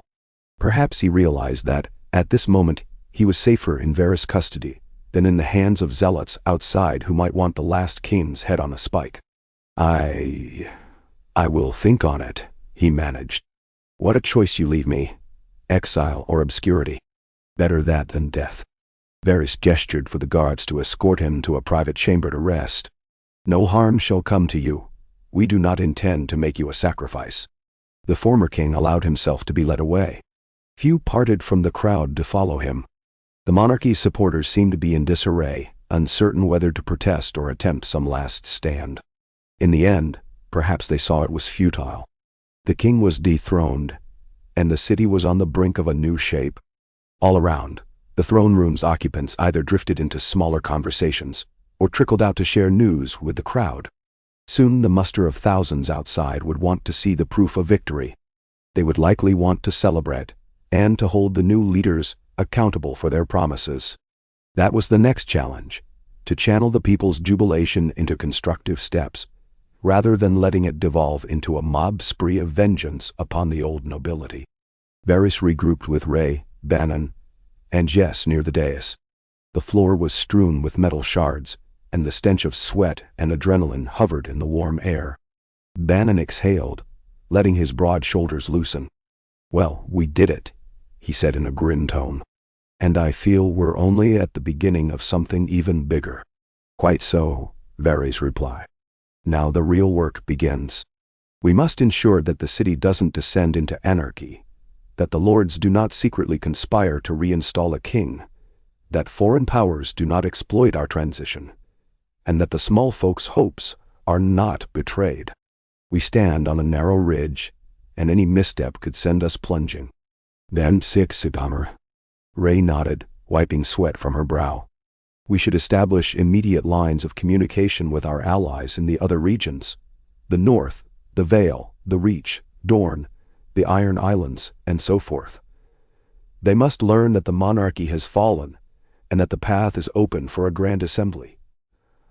Otherwise, if they receive only rumors, some might march armies on King's Landing to restore order." Jess cleared her throat. "A valid fear. The great lords beyond the Crownlands may not welcome a new regime. Some might see an opportunity to become kings themselves. The North, the Iron Islands, both have strong identities that might push them towards secession, rather than a unified republic." "Then," Varys nodded gravely. "Yes, it's all possible. We must act swiftly and diplomatically. We'll send envoys with messages from the newly forming council, urging each region to participate in shaping the new governance, not to break away. But we must also be prepared for the possibility that some will prefer independence." Bannon's jaw tightened. "If they want independence, let them have it. The realm's too large, too full of old grudges. Could that not be simpler, letting them go their separate ways?" "Then," Varys considered. "Possibly. But that leads to fragmentation, petty wars, border conflicts over resources. A disunited Westeros could fall prey to the slavers of Essos, or the Iron Bank's manipulations, or any passing conqueror. Better we remain one realm, if it can be done under a system of shared governance. That, after all, is the principle we've championed. Unity without tyranny." Bannon gave a reluctant shrug. He was pragmatic, not an idealist, but he had come this far in trust. Ray, for her part, seemed energized by the challenge. "Then let's do it. We'll send out riders, ravens, everything. Invite delegations to King's Landing. We can't force them, but perhaps the potential for real representation will appeal to them more than risking a new war." Outside, the chanting of the crowd had shifted in tone, from anger to a strange mixture of celebration and confusion. People sensed the monarchy was undone, but they did not entirely know what came next. Varys and his allies descended from the dais, passing the shattered throne. The men who had swung the hammers stood by, uncertain if they should continue smashing the last scraps of metal or leave them where they lay. Varys instructed them to gather the fragments carefully. Perhaps they would be repurposed into plowshares or commemorative pieces, an apt metaphor. He told them to store the shards in a secure location until the new council decided. In the corridor, Varys and his companions found a swirl of courtiers babbling in heated tones. One older lady in jewels demanded to know who would protect her estate from brigands. A younger lord insisted on speaking to whomever was really in charge, now so that his shipping contracts weren't disrupted. Varys, measuring his responses with polite calm, repeated the same line. There would be a provisional stewardship, a short-term arrangement until the Grand Assembly formed. They would do their utmost to maintain order and business as usual, even while the realm transitioned. But it would not be the whim of a single ruler. Rather, decisions would be made collectively, guided by a few key figures who had proven reliability. Word quickly spread that certain allies of Varys, some of them from the city's merchant class, some from the faith, some from noble backgrounds, were converging on the council chambers to establish this provisional stewardship. By the hour's end, more than a dozen individuals had clustered around the great table, normally reserved for the small council. The difference was stark. No single hand of the king presided. No bejeweled monarch sat at the head. Instead, they gathered as equals, save for Varys, who commanded a certain deference because he was the prime architect of the revolution. Among them were Lady Ismay Wilde, Grand Maester Colmar, Sefton Poole, the flamboyant lordling who owed Varys many favors, and Arianne Pilgrim, the shipping magnate from Old Town. Also present were two leading tradesmen of King's Landing, Tamard Cole and Yara Sisterton, who had been integral in organizing the urban populace for the protests. A scholarly scribe from the Reach, known simply as Bera, had shown up with reams of notes about how some free cities structured their municipal councils. Ray stood near the door, scanning the proceedings, while Jess took quiet notes of every major point raised. Bannon hovered like a sentinel, ensuring no one disrupted the meeting with violence. The hastily formed group debated late into the night. How much authority should the stewardship wield? Who would command the gold cloaks? And what instructions would they carry out? How to handle criminals, taxes, disputes among merchants? The monarchy's immediate structures, like the city watch, the royal treasury, still existed, but their chain of command was severed at the top. The stewardship would need to fill that vacuum. Yet none of them wanted to appear too eager for power, lest they seem like hypocrites longing to wear a crown. The solution they reached was to create a caretaker committee of 5, chosen by consensus, each with a defined set of responsibilities until the Grand Assembly arrived. The 5 were Varys to oversee intelligence and external diplomacy, Grand Maester Colmar to maintain records, gather counsel, and manage ravens, Arianne Pilgrim to handle matters of trade and finance, Sir Thorne Carvel, a knight of moderate rank who had proven loyal to the cause, to head the city watch, and Lady Ismay Wilde to represent the voice of disenfranchised nobility, and the rest would form an advisory board, ensuring that no caretaker acted unilaterally. Each caretaker could be overridden by a majority vote if their actions seemed contrary to the people's interest. It was a rough system, hammered out in exhaustion and tension, but it provided a roadmap for the immediate days ahead. Once the Grand Assembly convened, these caretaker positions would dissolve. That was the key promise. None would cling to the caretaker role longer than necessary. By dawn, the city outside was simmering with rumor. From windows and rooftops, people saw that the royal banners still hung, but rumors claimed the king was no longer in power. A few opportunistic looters tried to raid noble manors. The city watch had to spring into action, with Sir Thorne Carvel instructing them to maintain order, but refrain from mindless brutality. In some quarters of Flea Bottom, the poor-lit bonfires of celebration, chanting, "No more kings," as they danced. In the streets closer to the Red Keep, lines of gold cloaks patrolled with uncertain looks, trying to keep the peace under a new regime. The adrenaline was intense. No one quite knew what day 2 of a realm without a monarch would look like. Varys, having hardly slept, convened again with Ray and Jess for a smaller meeting in one of the secret chambers beneath the Red Keep. There, the flickering lamplight cast shadows on the walls, evoking memories of the old webs of conspiracy. But now, Varys Webb was partly out in the open. Their secret network was a hair's breadth from being an overt government.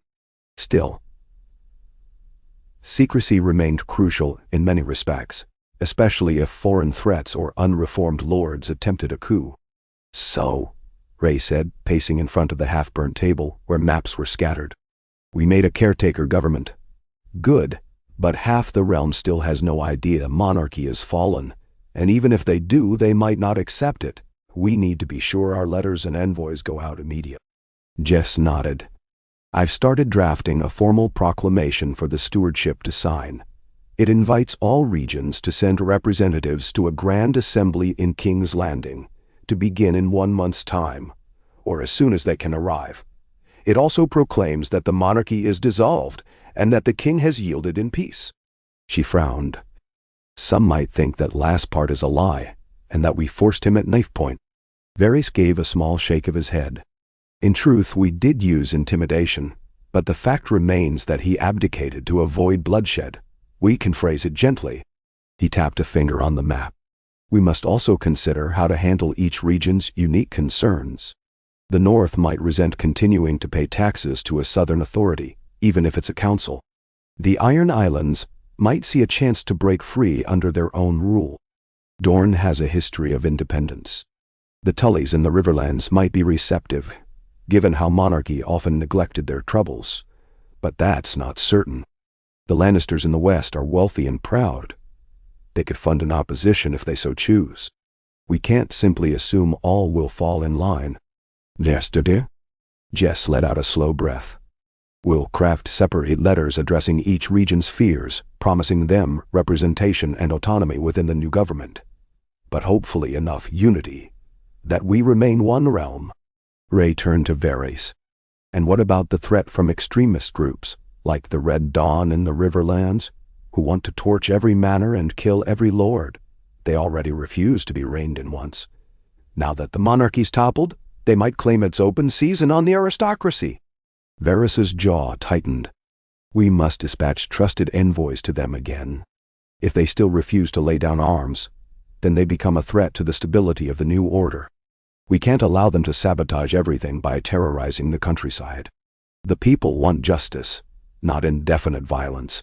Nana B. Agreed, Ray said, though the set of her shoulders revealed concern. The Red Dawn had proven fanatical, led by a man who preached that any landed noble was a mortal enemy to the people. With the monarchy gone, the group might see no reason to hold back. They might interpret it as a sign to purge every last remnant of feudal structures. Bannon entered then, wearing a stern expression. We have a problem. The gold in the royal treasury is not as ample as we were led to believe. A good deal of it was apparently wasted on the last few tournaments, or siphoned off by corrupt officials. If we're to fund the city watch, pay for ravens, and keep basic city services running, we need more coin. Better one. Varys nodded grimly. We suspected as much. The crown had been drowning in debt for some time. We must meet with Arianne Pilgrim about new financial measures. Perhaps the Iron Bank might be willing to strike a new deal if they see that the monarchy is gone and a more stable system is emerging. Jess pursed her lips. The Iron Bank invests in stability, not chaos. They'll be wary until they see if our new regime can survive. If we fail, they lose their coin. If we succeed, they want a strong contract guaranteeing repayment. We should approach them carefully but quickly. They parted ways to tackle these tasks. Varys went to find Arianne Pilgrim in the steward's office, once used by the king's master of coin. She was already there, surveying ledgers with a growing frown. Her dark hair, streaked with silver, was pinned in a tight bun, and she wore merchant-style clothing of practical cut. She glanced up as Varys entered. Lord Varys, she said, the faint wryness in her tone acknowledging that old titles might soon vanish. The numbers are bleak indeed. Varys scanned the ledger. Deficits, debts, lines of credit from Bravos that needed repayment, interest rates that soared with each missed payment. I guessed as much. The old king was desperate to fund illusions of glory. Now we're left with empty coffers. She grimaced. I have some personal wealth and shipping assets, but not enough to float the entire capital. The taxes we collect won't suffice unless we raise them. But raising taxes after toppling the monarchy is exactly the sort of move that will enrage the populace. Netinto. Varys nodded. We can't raise taxes at present. That would play into the hands of those who claim we're just a new tyranny. We need a loan, Or perhaps we can negotiate a restructured deal with the Iron Bank. They might be intrigued by a government that's more transparent and stable in the long run. Monarchs die and default, but a republic that has continuity might pay them faithfully. Ariane tapped her fingers on the table.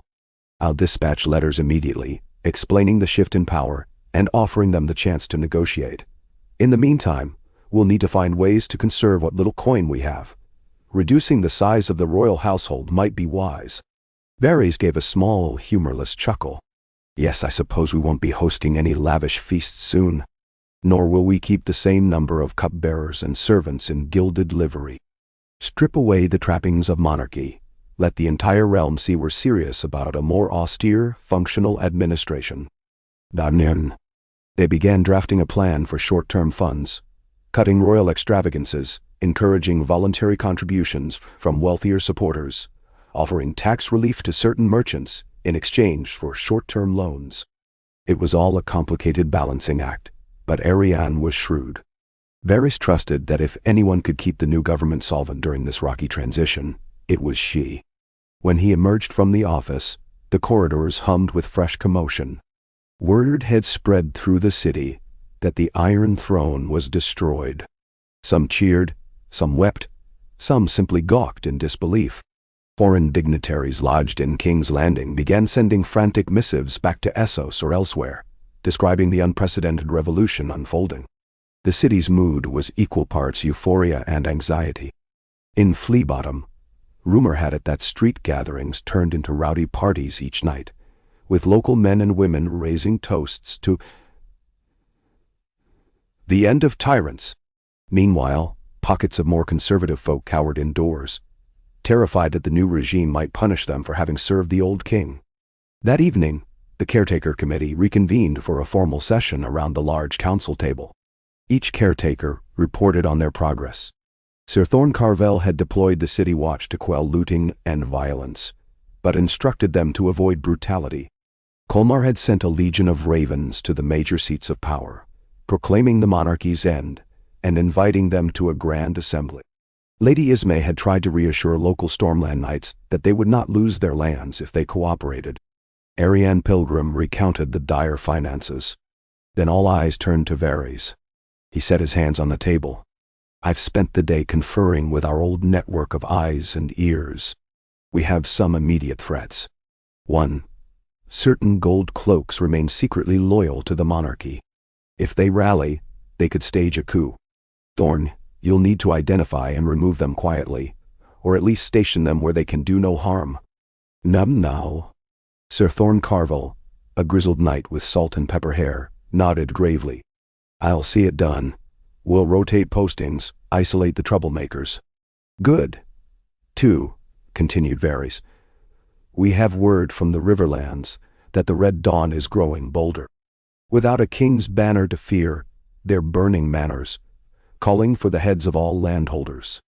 We must contain them, or their violence will discredit our revolution and invite a coalition of lords to crush everything. I propose we send a diplomatic delegation, someone they might trust, perhaps an ex-septon, a freedman. Ray can handle the security, but we need a voice that can reason with them. Lady Ismay grimaced. What if they refuse reason? Then we may have no choice but to brand them outlaws and use force, Varys said quietly. But that is a last resort. We must give them a chance to join the new order peacefully. Ariane sighed. I don't relish fighting a war already, but the alternative might be anarchy. Colmar cleared his throat, looking weary. We also must consider the possibility that if we don't quell such groups, the lords of Westeros who are on the fence will side against us. They'll say, look at the chaos this republic brings. Only a strong monarchy can restore order. That would be a powerful argument. Varys inclined his head. Indeed. So we must walk carefully. Show that we can maintain peace, but also that we are not the same tyranny as before. Let the realm see that our law is fair, not arbitrary. That is why I propose an amnesty for those who supported the old king, provided they do not rise in armed rebellion. Show them we're not thirsting for revenge. No. Lady Ismay sighed. You're too merciful, Varys. But perhaps it's necessary. We can't lock up half the nobility. They agreed to the amnesty in principle, so long as those who accepted it pledged to respect the caretaker stewardship and the forthcoming assembly. Those who rebelled would be met with force. It was a stark but crucial line. Night fell fully as the meeting adjourned. The caretaker committee dispersed.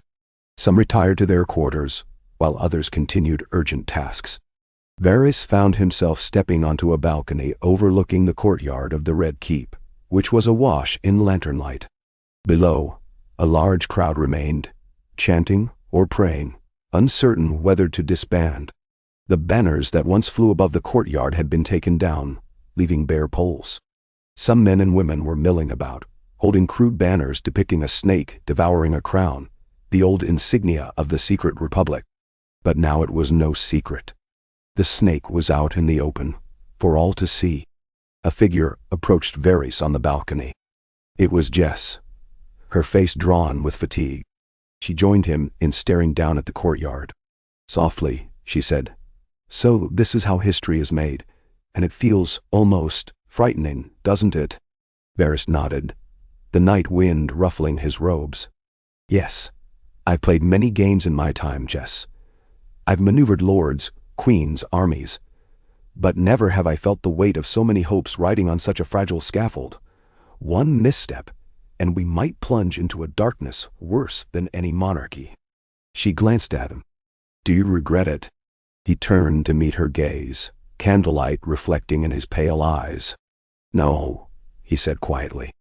"I regret the blood we've spilled, the lies we've told. But the monarchy would have led us to more wars, more ruin. This at least has a chance to be better." Jess sighed. "A chance, yes. I just hope we can hold on to it."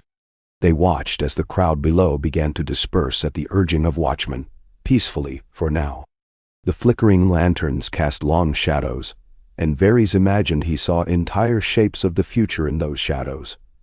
Alliances forming, old powers resisting, new faces stepping forward to lead. It stirred in him a sense of sober wonder.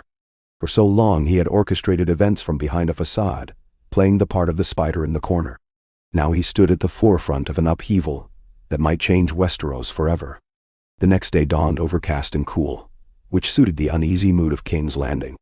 The caretaker stewardship declared a moratorium on certain taxes for local merchants to prevent protests from flaring. Courtiers scurried about, trying to preserve their livelihoods under the new order. The former king remained secluded in his chambers, under guard but treated politely. Word circulated that he was considering exile to the free cities, though many wondered if he might seek an alliance abroad to reclaim his throne. If so, no sign of that had emerged. Meanwhile, the first wave of ravens returned from the outlying regions. The messages were a mixed bag. Many local lords responded with cautious interest, saying they would await further developments. A few congratulated the caretaker committee on ridding Westeros of a failing monarchy. Some were outright hostile, hurling accusations of treason and warning that they would muster forces to restore lawful rule. The Iron Islands letter was short and scornful. "Woo, the Ironborn, serve no counsel. We do not fear your fancy talk of a realm united without a king." The meaning was obvious. They might well reave the coasts, if they saw profit in the chaos. Varys studied these letters with Ray, who scowled at the Iron Islands' defiance. "They're going to test us, mark my words. They'll raid the Reach or the Westerlands, then see if we can muster a navy to stop them." "Shall?" Varys nodded gravely. "We have only the remnants of the royal fleet, which is in poor condition and still manned by officers loyal to the old regime. We'll need to reorganize. If the Ironborn do raid, perhaps we can rally coastal lords to a joint defense. That would also forge solidarity among them under the new..." Ray paced. "Everything is risky. Meanwhile, the Red Dawn pillages the Riverlands. We can't fight on two fronts. We have to address them quickly. I'll gather a small team to head to the Riverlands, see if we can parley with the Red Dawn's leader. If negotiation fails, we'll do what we must." "Newards." Varys laid a hand on her shoulder. "Very well. Take a negotiator who can speak to their grievances. Maybe an ex-septon or a peasant leader who's sympathetic but not violent. The idea is to show them we understand their cause, but that we cannot permit unbridled bloodshed. I'll do my best, she said, a hint of uncertainty in her voice. Stay safe here, Varys. This city is a tinderbox. He offered a weary smile. I'll try. Good luck. Molin. That day, Rhee and half a dozen of her best fighters, along with a young man named Ozran, an ex-Septon turned traveling teacher who had joined the shadowy revolution some months ago, departed on horseback, heading north to the Riverlands. Their departure was quiet, overshadowed by the daily tumult in King's Landing. Varys watched them ride out of the gates. He wondered if they would succeed, or if soon the caretaker government would be forced to dispatch an armed force against the Red Dawn, risking a bloody confrontation that might shatter the realm's faith in the new republic. As the days crept by, the caretaker stewardship tried to maintain stability. They announced that all major laws of the land would remain in effect unless specifically amended. Better to keep a semblance of continuity than sow confusion by abolishing everything at once. Trials continued in the courts, presided over by local justices. The faith septs remained open. Their septons still tended to the needy. Yet the absence of a reigning monarch was glaring. The corridor outside the old throne room seemed eerily empty. Some of the shattered remnants of the Iron Throne were now locked away in a vault. Others had been melted down to create a modest statue in the courtyard, depicting a group of commoners standing together. It was an odd piece of symbolism, hammered out by the city's blacksmiths at Lady Ismay's request. Occasionally, smaller lords or officials arrived from outlying areas, demanding to know how the new regime functioned. Varys or Lady Ismay would meet with them, explaining that a grand assembly would soon convene and that they themselves could serve as delegates if chosen by their local communities. Some bristled at the notion that peasants might have any say in governance. Others seemed genuinely intrigued. A few left in anger. So it went. Meanwhile, word arrived that the Iron Bank of Braavos had replied to Arianne Pilgrim's entreaty. Their letter was polite but guarded, requesting an emissary to discuss terms for a potential loan to the caretaker government. Arianne prepared to sail to Braavos, taking with her a trove of documentation intended to prove that a stable, centralized treasury might emerge from this revolution. She insisted on leaving behind a deputy to manage day-to-day finance while she was gone. The caretaker committee agreed, albeit nervously. If something went wrong in Braavos, they would lose the best negotiator they had. Amid this swirl of developments, the city's mood hovered between hopeful and tense. Many common folk spoke openly of how the caretaker council had already done more for them than the king in his last year, simply by freezing certain taxes and vowing to hold an assembly. Yet the real day-to-day improvements were marginal. The price of bread remained high. Unemployment remained rife. Gangs still prowled the alleys. Varys knew that if the new order didn't deliver tangible results soon, the euphoria could sour. On the 5th day, after Rhee's departure, a messenger arrived at dawn, half frozen from his ride in the drizzling rain. He was brought to Varys' quarters, where he collapsed into a chair. Jess hovered at Varys' side, listening anxiously as the man recounted news from the Riverlands. It was not encouraging. They refused all talk, the messenger said, voice raspy. Their leader, the so-called Shepherd of Justice, he's that fanatic ex-Septon you spoke of, declared that no compromise was possible with any system that allows lords to keep their lands. He said all must be returned to the small folk or burned. They threatened Ray's team. Ray tried to keep the negotiations peaceful, but the Red Dawn fighters brandished weapons. There was a standoff. Ozran tried to reason with them, invoking the Seven's teachings, but the shepherd spat on him. Our small party had to retreat, or face slaughter. Varys' expression darkened. And what of Ray? Is she safe? Yes, my lord. They escaped without injury. But they said the Red Dawn is massing near Harrenhal, harrying any travelers on the roads. They're brazenly calling for peasants to rise up, seize manors, kill any who resist. Jess grimaced. They're going to provoke the local lords into a vicious reprisal. That could unravel everything. Varys stood very still, mind racing. Did Ray mention any plan? Are they returning to King's Landing? The messenger shook his head. They said they'd remain in the Riverlands to gather more information. But unless you can somehow bring more forces or offer some immediate solution, they fear the situation will spiral into open war. Jess looked to Varys anxiously. We don't have an army. The caretaker stewardship commands the city watch here, but that's only enough to keep order in King's Landing. We don't have the means to launch a campaign in the Riverlands. Meanwhile, Varys inhaled slowly. Unless we persuade the local lords and knights in the Riverlands to unite under the caretaker stewardship's banner, to quell this uprising in the name of the new order rather than an old monarchy. But will they trust us enough to coordinate such a campaign? It's worth a try, Jess said. Better that than letting the lords form their own private armies to crush the Red Dawn, which would make them look like heroes while painting our caretaker council as weak. Varys nodded. We have to take decisive action. He summoned a page and dictated letters addressed to the major Riverlands houses: Mallister, Bracken, Blackwood, Vance, Piper, Frey D. The letters explained the caretaker stewardship's stance. The Red Dawn was an outlaw faction, sowing chaos that threatened the entire realm, including the progress of the new government. If the lords would coordinate under the caretaker council's oversight, they could restore peace with minimal bloodshed. In return, the caretaker council would ensure that the Great Assembly addressed peasant grievances, so that the region didn't revert to the old injustices that had spawned the Red Dawn in the first place. It was a delicate balancing act, for many of those houses had no love for a radical new order. Some might prefer a return to monarchy under a different king or queen, but perhaps the immediate threat of pillaging fanatics would prompt them to accept the caretaker's authority, at least for the moment. Within a day, ravens bearing these messages flew north. Varys could do little but wait and hope.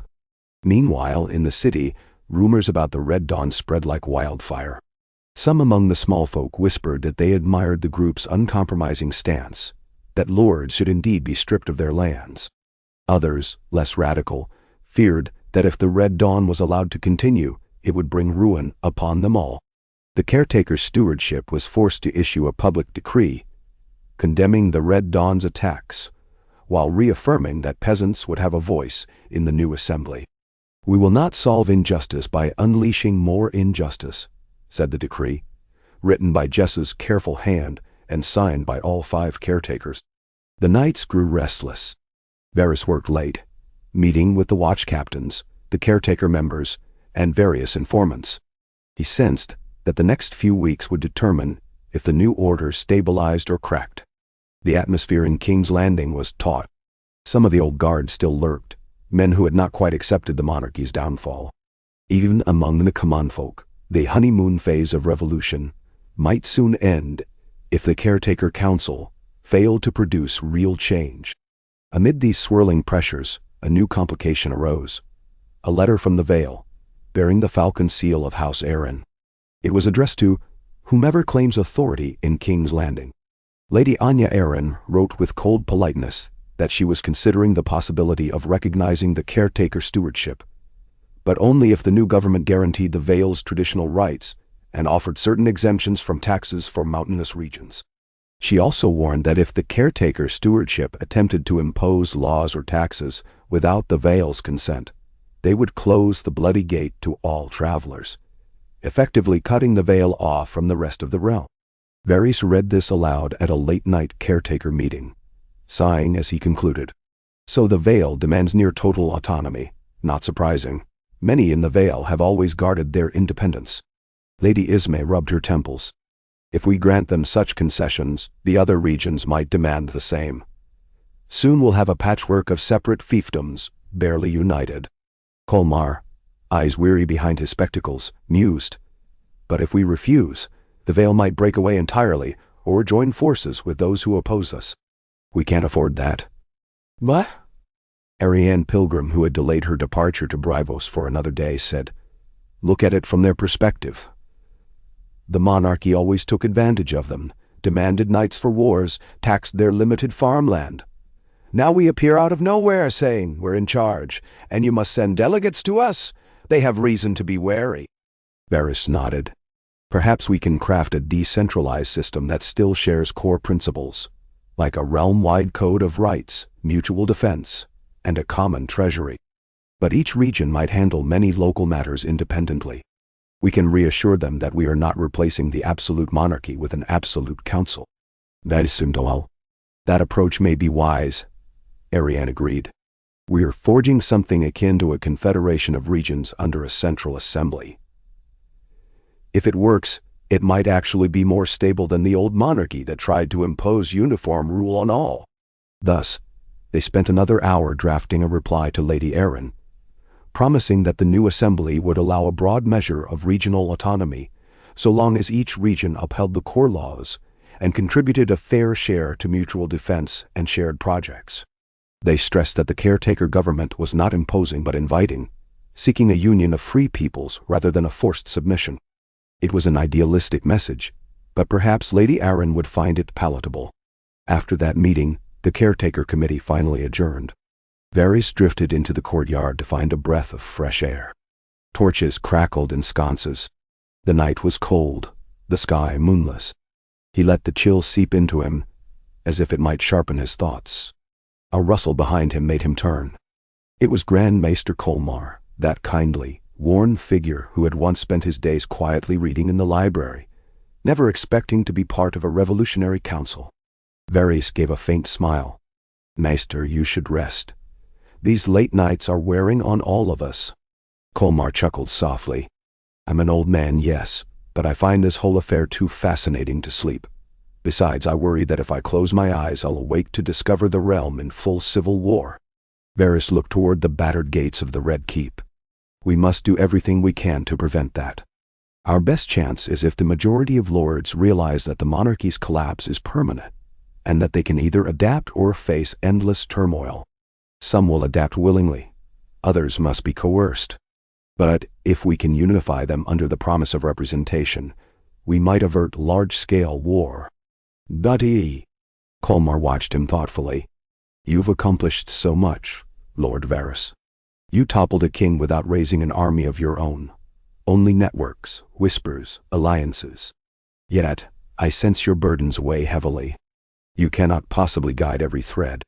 Sooner or later, the realm will have to stand on its own, with new leaders, new structures." Varys nodded. "I know. Indeed, that is the goal, to create a system that does not rely on me or any single figure. But to reach that point, we must survive these next weeks, months, perhaps years." The Grand Maester placed a reassuring hand on Varys' arm. "You have allies. You need not shoulder every problem alone. Come, let us both retire for what remains of the night. Tomorrow, we continue the long task of building a new world." They parted, each seeking a few hours of restless sleep. In his quiet chamber, Varys lay awake for a time, mind churning with all the looming challenges. Memories drifted through him. The day he was mutilated as a child, sold to a sorcerer. The path that led him to serve kings and queens, all the while secretly plotting for the realm's greater good. The moment he decided that monarchy itself was the scourge, not just a particular tyrant. Now that dream was half realized, but that only meant fresh nightmares beckoned if it failed. Eventually, fatigue claimed him. At first light, a new dawn tinted the sky with gray. The city roused. Street criers shouted news of the caretaker government's decrees. Lines formed at the city granaries, where a portion of the stored grain was released to calm hunger among the poorest. The caretaker council had authorized it, hoping to show good faith, though it further strained their finances. Envoys prepared to ride to the Westerlands, bearing the same invitation for delegates. Meanwhile, official instructions were posted in the squares. Each local district could meet and elect or nominate delegates to travel to King's Landing for the Grand Assembly, which would begin in a month, or as close to that time frame as possible. The announcements called for free men and women to step forward. The notion was radical. No one had ever heard of small folk officially selecting a representative to speak before lords. Some responded with excitement, others with skepticism. But for the first time, the idea of a voice in government was not limited to a handful of highborn. The caretaker stewardship continued to hold daily sessions. The old small council chamber felt cramped with so many participants, but they persisted. Each day, updates arrived. A letter from Dorne, tentatively agreeing to send an envoy, but wanting assurances that their historical autonomy would be respected. Word from the Reach, where some lords seemed intrigued, while others threatened revolt. Whispers that the Lannisters of Casterly Rock were forging alliances with traditionalists to reinstall a monarchy, though which monarchy was unclear. Possibly they intended to put a Lannister on a reforged throne, or so the rumor said. When the caretaker council heard that rumor, tension spiked. Bannon, who had kept close to the city's defenses, pressed for a show of military strength. If we let the Lannisters gather allies, they could march on King's Landing, he warned. We should send an ultimatum immediately. But Varys counseled caution. An ultimatum might provoke them. Let us try diplomacy first. We do not want to be the aggressors. If the Lannisters want to declare themselves kings, they'll have to defy half the realm that's already accepted some measure of our stewardship. And they'd appear as usurpers. Meanwhile, we can quietly strengthen alliances. Mensuar. A compromise was reached. A letter to the Lannisters, restating the caretaker council's aims, and inviting them to shape the new realm within a recognized framework, rather than risk war. Unspoken in that letter was a subtle threat. If they marched, they would find themselves fighting not a single king but a wide coalition. Varys also made sure that certain other great houses heard about the rumored Lannister ambitions, nudging them to mistrust the Lannisters. Thus the seeds of suspicion were sown, potentially isolating the West. Days turned into a week, then 2. King's Landing did not collapse. The caretaker council continued issuing measured decrees, collecting minimal taxes, cracking down on criminal elements in the city with renewed discipline. Sir Thorne Carvel proved surprisingly adept at rooting out corrupt watch officers. The small folk were not prospering overnight, far from it, but they saw fewer brutes extorting them, and a leadership that at least pretended to care. Some began to believe that maybe this new order was preferable to the old monarchy. Others muttered that it was the same cage city as ever, only with different faces in charge. Into this precarious equilibrium arrived a wave of new visitors, minor nobles, merchants, and some self-appointed delegates from the surrounding crown lands, each claiming they had the right to represent their district at the upcoming Grand Assembly. The caretaker council was forced to set up a registration process, with scribes noting each claimant's credentials, or verifying that their neighbors had indeed chosen them. Many had no clue how to go about that. The city's squares turned into impromptu forums, with people arguing over who should speak for them. Varys watched this chaotic blossoming with both amusement and concern.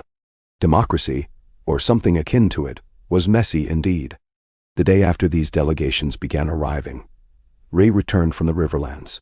Her arrival caused a stir in the courtyard, for she rode in at the head of a band of travelers that included not only her own fighters, but also a handful of rural peasants, and at least 2 disheveled lesser lords whose manners had been attacked by the Red Dawn. Varys hurried down to greet them. Rhae dismounted and clasped arms with him. Her face was tired but determined. "What news?" he asked without preamble. She sighed. "We did what we could. Some local lords are rallying behind the caretaker's cause to fight the Red Dawn, but they're demanding immediate help. Money, men. Something. They're losing peasants by the day to the Red Dawn's fiery rhetoric. The group claims we're all liars, that we won't truly break the hold of the nobility." Nay. The 2 lesser lords, their clothes stained by travel, stepped forward. One introduced himself as Lord Harroway, of a small keep near Harrenhal. The other was Sir Derek Stone, a knight in service to House Piper. Both looked haggard. Lord Harroway bowed stiffly. "My Lord Varys, if that is the right address now, I come to beg for the caretaker council's support. The Red Dawn has threatened to raze our keeps. Many of our small folk are too frightened to fight them, or they've joined them. We have few men at arms left. This is rebellion in the name of anarchy." Nebral. Varys acknowledged the bow with a polite inclination of his head. "We've sent letters urging a united response under the caretaker banner. Have you heard any word from other houses?" Bracken, Blackwood? Haraway grimaced. House Bracken is raising men, but they do so under their own banner. They haven't publicly recognized your stewardship. They're just as happy to crush the Red Dawn themselves and claim credit. Daldin. Ray interjected. The Red Dawn calls for all farmland to be returned to the people who work it. Some peasants have taken that to mean they can loot and burn their lord's halls. Others aren't so sure, but the Red Dawn punishes anyone who refuses to go along. Varys absorbed these details. Another messy puzzle. If the caretaker government marched an army north, they risked sparking a broad revolt among radical peasants. But if they did nothing, the lords might handle it themselves and weaken the caretaker government's legitimacy. We might try a combined approach, he mused aloud. Offer to coordinate with Bracken and the other lords, on the condition that they acknowledge the caretaker council as a legitimate authority for now. And perhaps we can accompany their men with some small delegation of watchers to ensure they don't commit atrocities.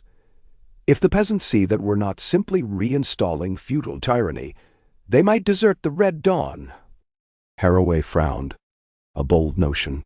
You think the Red Dawn's followers can be convinced to lay down arms if they see we truly represent them?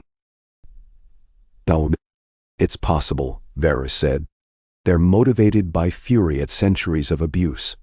We must address that by pledging real reforms in the Grand Assembly.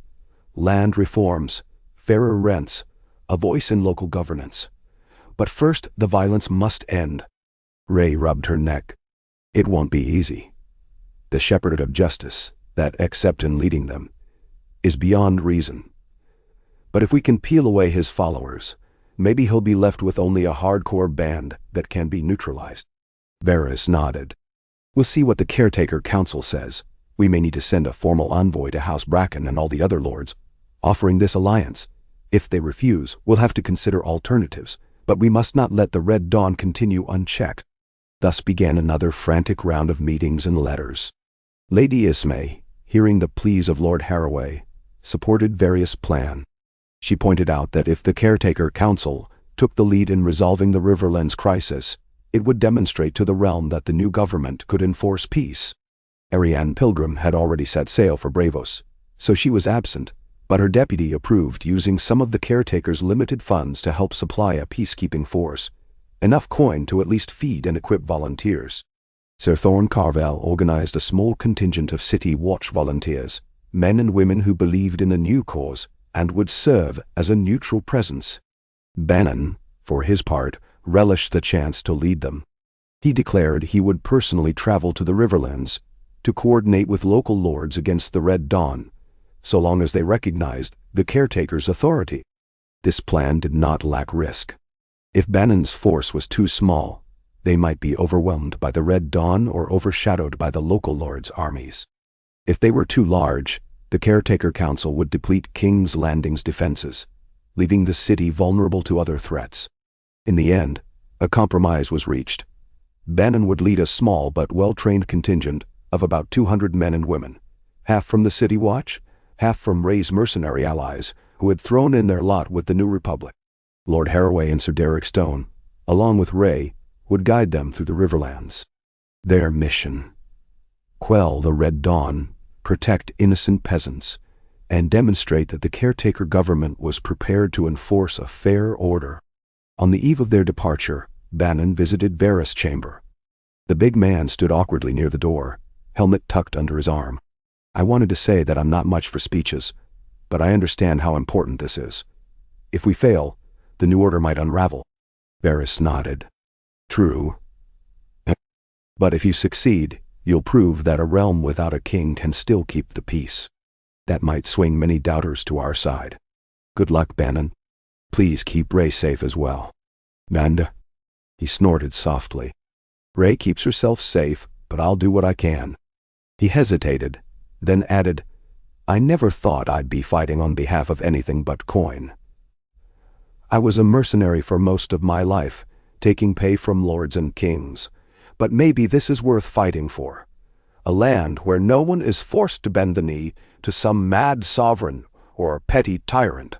Varys gave him a thin smile. It is worth fighting for. Travel well. Nah. The next morning, Bannon and his contingent rode out of King's Landing amid a swirl of onlookers. Some small folk cheered them on, chanting, "For the Republic." Others were more reserved, uncertain if this was truly their army, or just another group of armed men.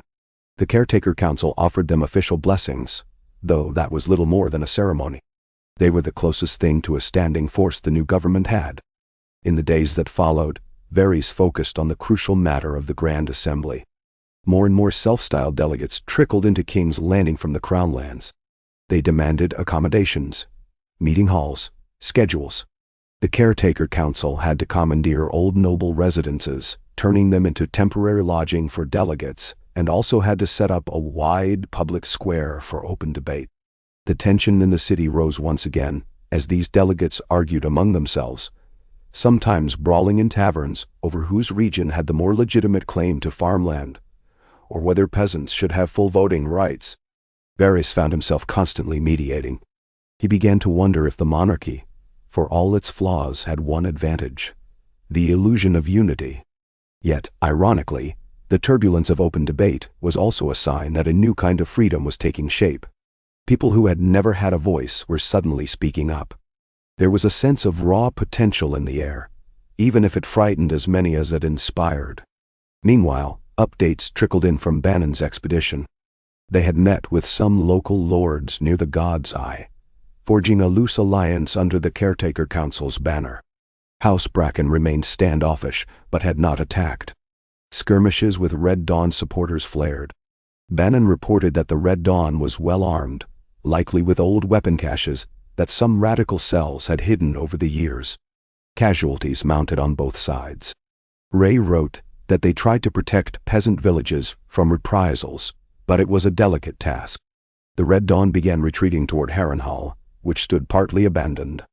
The fear was that they might hole up there and draw out a siege. All of these developments weighed heavily on Varys.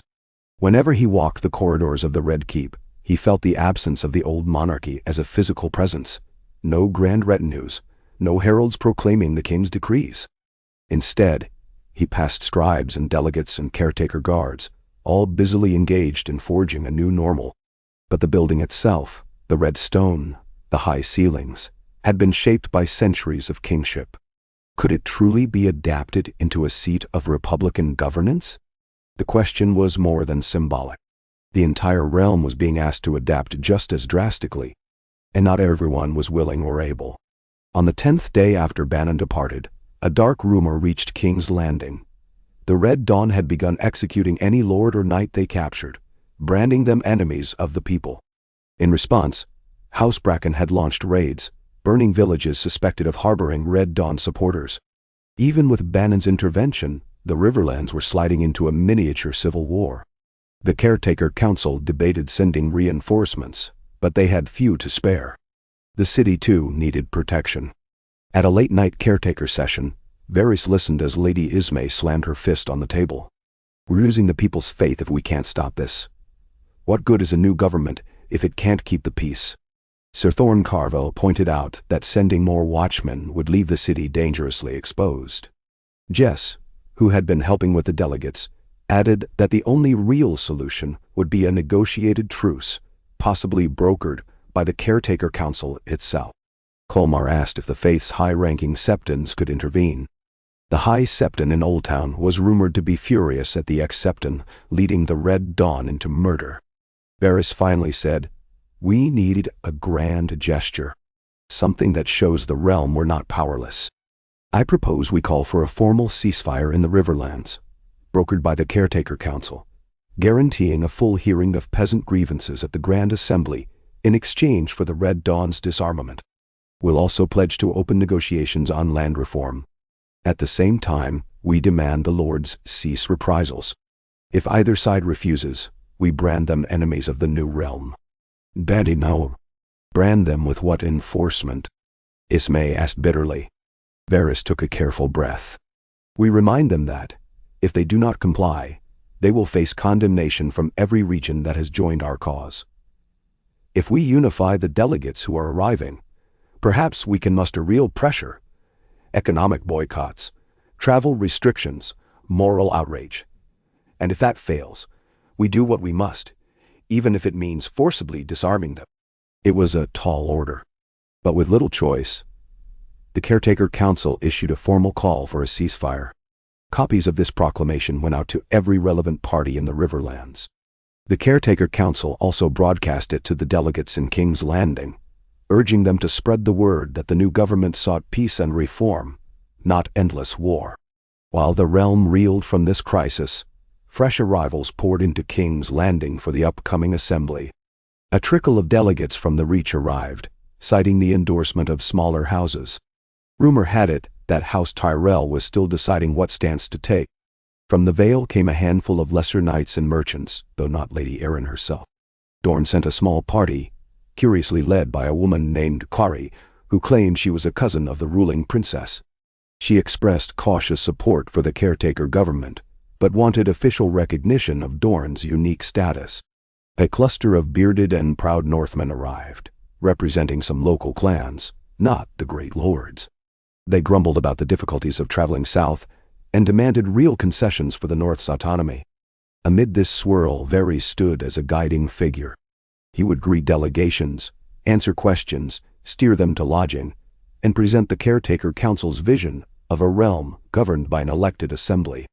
1,000 details demanded attention, from scheduling the sessions to ensuring that no feuds erupted into violence in the city streets. Jess and a cadre of scribes worked endlessly, forging name registers and agendas, while Thorne Carvel's watchers policed the gatherings. Even so, tensions flared. One night, a scuffle broke out between a group of men from the Vale and a handful of Crownlander peasants over who had the right to speak in a particular meeting. Blades were drawn, though no one died. Another time, a Northman drunkenly proclaimed that the entire exercise was nonsense, and that the North should declare independence. He spat on the caretaker's flag before staggering away. Such incidents, though contained, reminded everyone how fragile the situation was. At last, the designated date for the Grand Assembly drew near, though many major houses had yet to send official envoys. The Caretaker Council decided to proceed regardless, hoping the momentum would force the reluctant lords to join or be left behind. A vast space in the outer bailey of the Red Keep was cleared, and wooden tiers were constructed for seating. Carpenters hammered away day and night, building a rudimentary amphitheater. The old monarchy's seat of power had never seen such a thing, an open-air forum where delegates might speak in turn before a crowd of onlookers. It was reminiscent of certain Associ city-states, an experiment never before tried in Westeros on this scale. Varys, exhausted yet driven, oversaw these preparations. Every board hammered in place felt like a step toward an impossible dream. He worried that on the first day of the assembly, half of Westeros might still stand aloof. He worried that the Red Dawn conflict might overshadow everything. He worried that a surprise force from the west might invade. But he pressed on, because the alternative, abandoning the revolution, was unthinkable. 2 days before the assembly's official start, new tidings came from the Riverlands. A battered messenger arrived late at night, requesting an urgent audience. Varys, bleary-eyed, summoned him to a quiet chamber. The messenger reported that Bannon and Ray had managed to secure a fragile truce from several local lords and some segments of the Red Dawn. The Caretaker Council's public call for a ceasefire had swayed moderate peasant rebels who genuinely wanted reform, not endless violence. But the Shepherd of Justice and a core faction refused to disarm. They retreated into the ruins of Harrenhal, vowing to fight to the last. House Bracken also refused to recognize the Caretaker Council's authority. They hovered nearby, probably waiting for a chance to storm Harrenhal themselves and claim glory. "So, it's a stalemate?" Varys asked wearily. "Yes," the messenger said. "But Bannon says this is better than open war. They're urging that a formal envoy from the Caretaker Council come to Harrenhal after the Grand Assembly begins, so the rebels can present their demands. If they see genuine progress, maybe they'll stand down." Varys closed his eyes, relief mingling with anxiety. A stalemate might at least prevent further bloodshed, but it was a tenuous arrangement. "Very well. Tell Ben and Ray to hold the line if they can. Assure them that as soon as the assembly convenes, we'll address land reform. If we pass a resolution guaranteeing peasants certain rights, that might undercut the shepherd's fanaticism. Then The messenger bowed and left. Varys rubbed his temples. That was one crisis partially contained, at least for the moment. Now to brace for the assembly. The day finally arrived. Early morning sunlight spilled over King's Landing, revealing the wooden amphitheater erected in the outer bailey. Delegates from all over Westeros milled about, many wearing pins or ribbons indicating their region or faction. Some had come alone, others arrived in clusters. A dais in the center had been fashioned for the Caretaker Council, though the idea was that no single figure would preside as a monarch. Instead, they would moderate the proceedings, ensuring each delegate got a chance to speak. It was a radical inversion of the old structure, where a king sat enthroned and listened, or didn't, to the counsel of others. Varys, seated at a table with Jess and Grand Maester Colmar, gazed across the sea of faces. Perhaps 300 or 400 people packed the amphitheater seats, from lords in rich clothing to peasants in simple homespun, from maesters wearing their chains to sellswards scanning the crowd for trouble. More had arrived than he'd dared hope. Whispers of excitement, tension, and disbelief filled the air. Armed watchers patrolled the perimeter to deter brawls, or worse. This was no easy enterprise. The faint tang of sweat, wood, and dust drifted on the breeze. As the sun rose higher, Lady Ismay stood and raised her voice to address the gathered throng. She welcomed them to the first grand assembly of a free Westeros, explaining that the Caretaker Council would introduce the basic framework they envisioned: representation from every region, a set of core laws guaranteeing basic rights, and a shared system of taxation and defense. But she made clear that the delegates themselves would shape these laws. When Lady Ismay finished, Varys spoke next, his voice carrying thanks to the arrangement of the amphitheater. He recounted briefly how the monarchy had relinquished power, though he did not dwell on the intimidation involved, and how the caretaker stewardship had kept order since then. He emphasized that monarchy was not returning. If any here still harbor hopes of seating a king or queen on the Iron Throne, he said, I urge you to consider the ashes of that throne, which was shattered for good reason. The people will not bow again. We must build something new. He then invited delegates to propose their visions or concerns. That opened a floodgate. One after another, they rose to speak, some eloquent, some stumbling. A merchant from the Vale demanded better roads and fair trade laws. A farmer from the Reach insisted on capping rents that lords could charge. A knight from the Crownlands complained about lawlessness in the outlying hamlets. A Dornish noblewoman wanted formal acknowledgement of Dorne's special customs. On and on it went. At times, the assembly threatened to devolve into chaos, with shouts and jeers. Thorne Carvel's watchers had to restore order. The process was messy, but it was real. People who had never been heard before were airing grievances in front of a broad audience. Jess and the scribes recorded every statement. Over the next hours, then days, committees formed among the delegates to draft specific proposals. Some wanted a written constitution, an unthinkable concept for many. Others wanted incremental reforms but worried about losing aristocratic privileges. The Caretaker Council tried to guide them toward compromise. All the while, new delegates arrived daily, adding to the tumult. One persistent issue loomed over everything: land reform. Many peasants insisted they should not be tenant farmers at the mercy of lords. Lords resisted, claiming it would ruin them. The tension mirrored what was happening in the Riverlands, albeit less violently. Little by little, a rough consensus began to emerge. Certain minimal rights for peasants. No lord could arbitrarily evict them or impose crushing rents. Representation in local councils, so that villagers had a say in setting taxes and policies. In exchange, the lords would retain some estate rights, but subject to oversight by the region's assembly. A new code of law would be drafted by a permanent legislative body in King's Landing, comprised of representatives from each region, with the Caretaker Council serving only until elections could be held. These were big, unprecedented ideas. Each step forward felt precarious. Yet the delegates kept talking, spurred on by a fervor that maybe, just maybe, they were forging a better realm. Varys watched it all with a mixture of anxiety and awe. He spent his days moderating disputes, whispering counsel to uncertain delegates, reminding lords that they risked a widespread peasant revolt if they rejected all reforms. At night, he collapsed into bed or scribbled notes on how to refine proposals. Sleep came fitfully. A fortnight into the assembly, a messenger arrived from the Westerlands. House Lannister, it seemed, was still on the fence, but had not yet launched any open attempt to crown themselves. They were gauging the political winds. From the north, a letter arrived bearing the seal of the Lord of Winterfell, stating that he would consider sending an envoy if the assembly continued in good faith.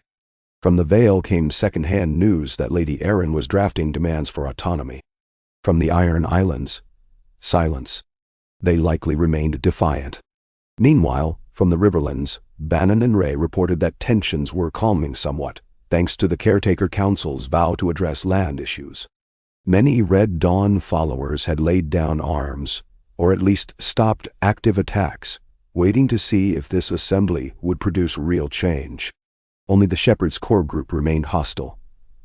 Holed up in Harrenhal, House Bracken continued to posture. But no full-scale war had erupted yet. All these threads converged on a late afternoon in the assembly, where a crucial milestone was reached. After days of furious debate, the delegates reached an agreement on a Declaration of Common Rights, a foundational statement that guaranteed all free subjects of Westeros certain protections under the law. Protection from arbitrary arrest, from excessive rents, from forced conscription without fair compensation. Lords would still hold land, but with legally defined obligations. The Caretaker Council guided the final text, making sure it would not spark immediate rebellion from the nobility, yet still satisfy the peasants enough to quell radical calls for total expropriation. When the assembly voted to adopt this declaration, the result was an uproar of cheers, though some delegates stormed out in protest. Varys, standing at the dais with Lady Ismay, felt a surge of emotion as the crowd roared. They had just taken the first real step toward enshrining a new social contract. For centuries, monarchy had ruled by tradition and iron might. Now, in a messy, imperfect way, they were shaping governance by consensus. It was an extraordinary moment. The next day, jubilant smallfolk in King's Landing hoisted homemade banners celebrating the new declaration. A wave of cautious optimism spread through the city. Even some of the old aristocracy started to realize that this new order might endure, and they began maneuvering to secure roles within it. The Caretaker Council pivoted from caretaker to midwife, helping the assembly form permanent committees on law, finance, defense, trade, and so forth. They aimed to keep these committees functioning until a formal constitution could be drafted. In the midst of this progress, however, a shadow loomed: the shepherd and his militants at Harrenhal. If they rejected the declaration, claiming it was insufficient, they might attempt a final bloody stand. House Bracken might then crush them, claiming to be saviors, or perhaps try to sabotage the caretaker government. Varys decided it was time to address that threat head-on. He proposed sending a high-level delegation from the assembly to Harrenhal, bearing copies of the Declaration of Common Rights, offering the rebels amnesty if they would lay down arms and send representatives to the assembly to voice any additional grievances. The assembly voted in favor, though with trepidation. The delegation would include a mix of lords sympathetic to reform, common delegates from the assembly, and watchers for protection. Ray and Bannon, already on site, would facilitate. If the shepherd refused to yield, the Caretaker Council would publicly declare him enemy of the people, thus draining much of his moral authority. There was a real chance of violence, but the alternative was letting the Harrenhal standoff fester indefinitely.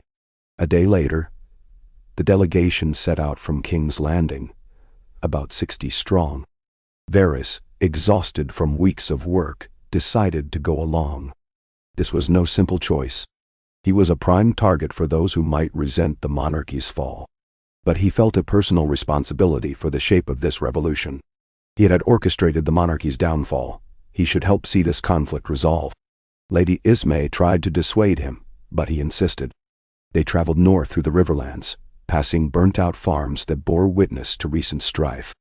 Even so, the presence of the caretaker delegation traveling under the new emblem of the realm, a many-pointed sun representing unity, stirred curiosity. Some peasants came out to greet them. A few recognized Varys, the spider who unseated the king, and stared with mingled awe and suspicion. The delegates often paused to explain the new Declaration of Common Rights, urging the locals to trust the emerging assembly. Some listened eagerly, others scoffed. But none attacked. As they neared Harrenhal, they joined up with Bannon's modest camp. Ray was there, greeting them with relief. They had kept the tenuous truce around Harrenhal, preventing House Bracken's men from launching an assault. The fortress loomed in the distance, a crumbling testament to the vanity of kings. Its scorched towers and broken walls provided a fitting backdrop for a showdown over the future of feudal power. The shepherd's men manned the gates, while local peasants huddled in the courtyard, uncertain of their fate. Varys and the key delegates advanced under a banner of truce. The gate creaked open enough to let them pass inside. Dozens of armed rebels glared at them, some spitting on the ground. The hall within Harrenhal's main keep had been turned into a rough assembly of its own, benches scattered around a giant hearth. At the far end stood the shepherd of justice himself, a gaunt man in threadbare robes, eyes alight with fanaticism. His hair was wild, his expression fervid. Varys, accompanied by Ray and Jess and a few others, approached cautiously. The shepherd's loyalists, ragged and stern, fanned out along the walls, hands on weapons. The tension in the air was thick enough to choke on. Even Bannon, who loomed behind Varys, looked uneasy. But they had come too far to turn back. The shepherd's voice boomed in the hushed hall. "You bring more words on parchment, I hear. More false promises from those who cling to power. We will not be swayed by illusions." Varys inclined his head calmly. "Shepherd, we do not come to trick you.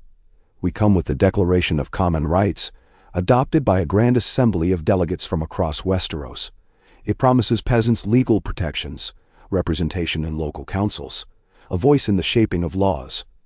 No monarchy remains to oppress you. The old days are gone." The shepherd scoffed, face twisting.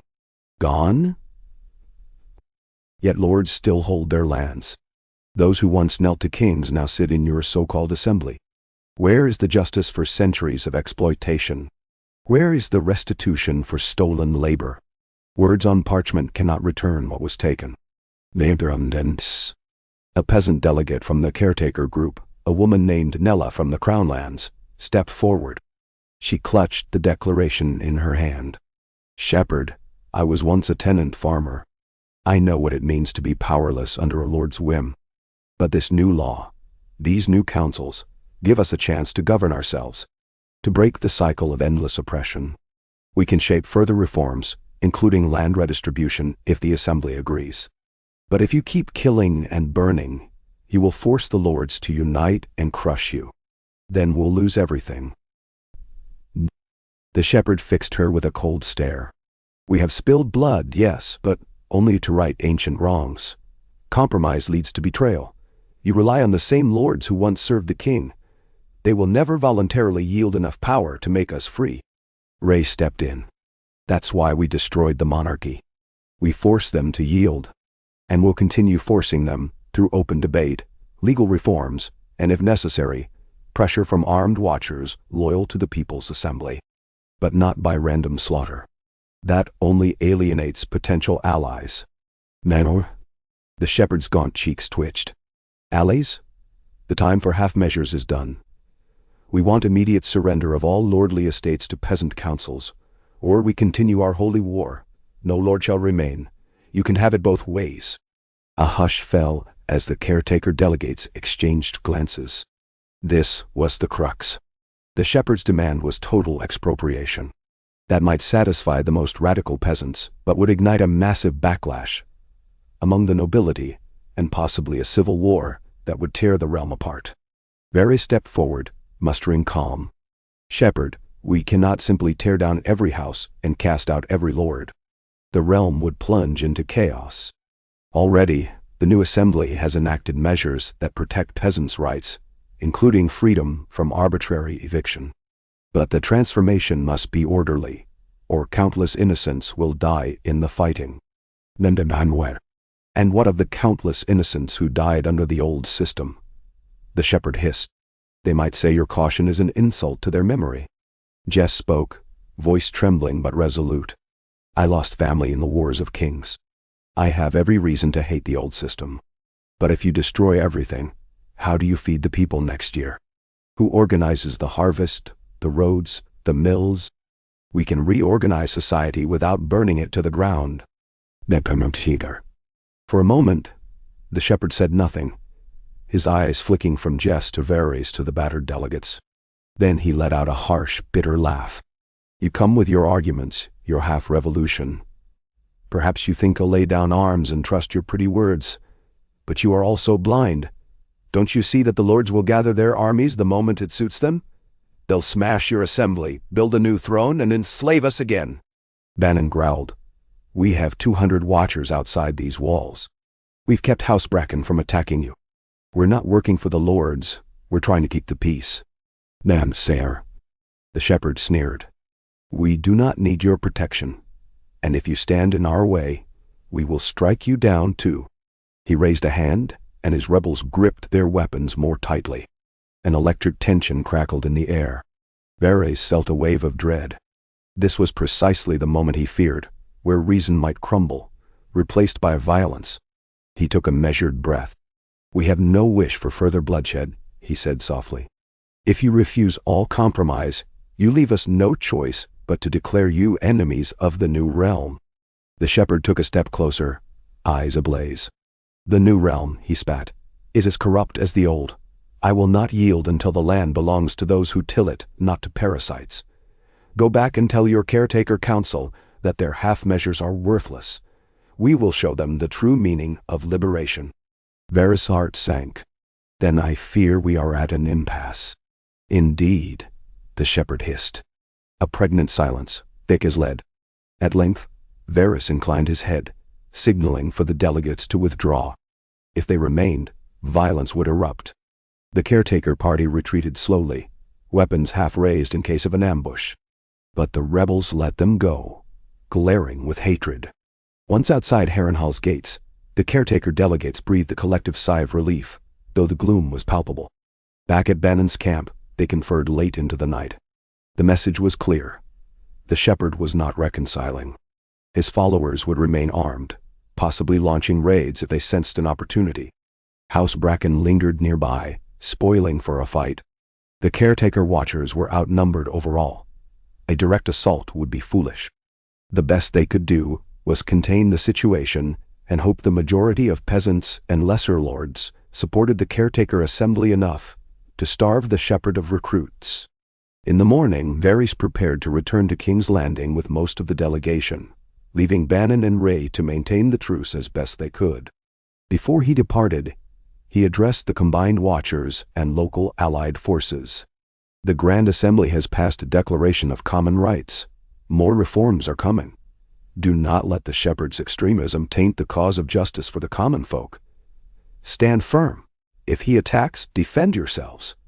But if you can avoid bloodshed, do so. But if you can avoid bloodshed, do so. We must show the realm there is another way. Bannon nodded grimly. Ray clasped Varys' hand.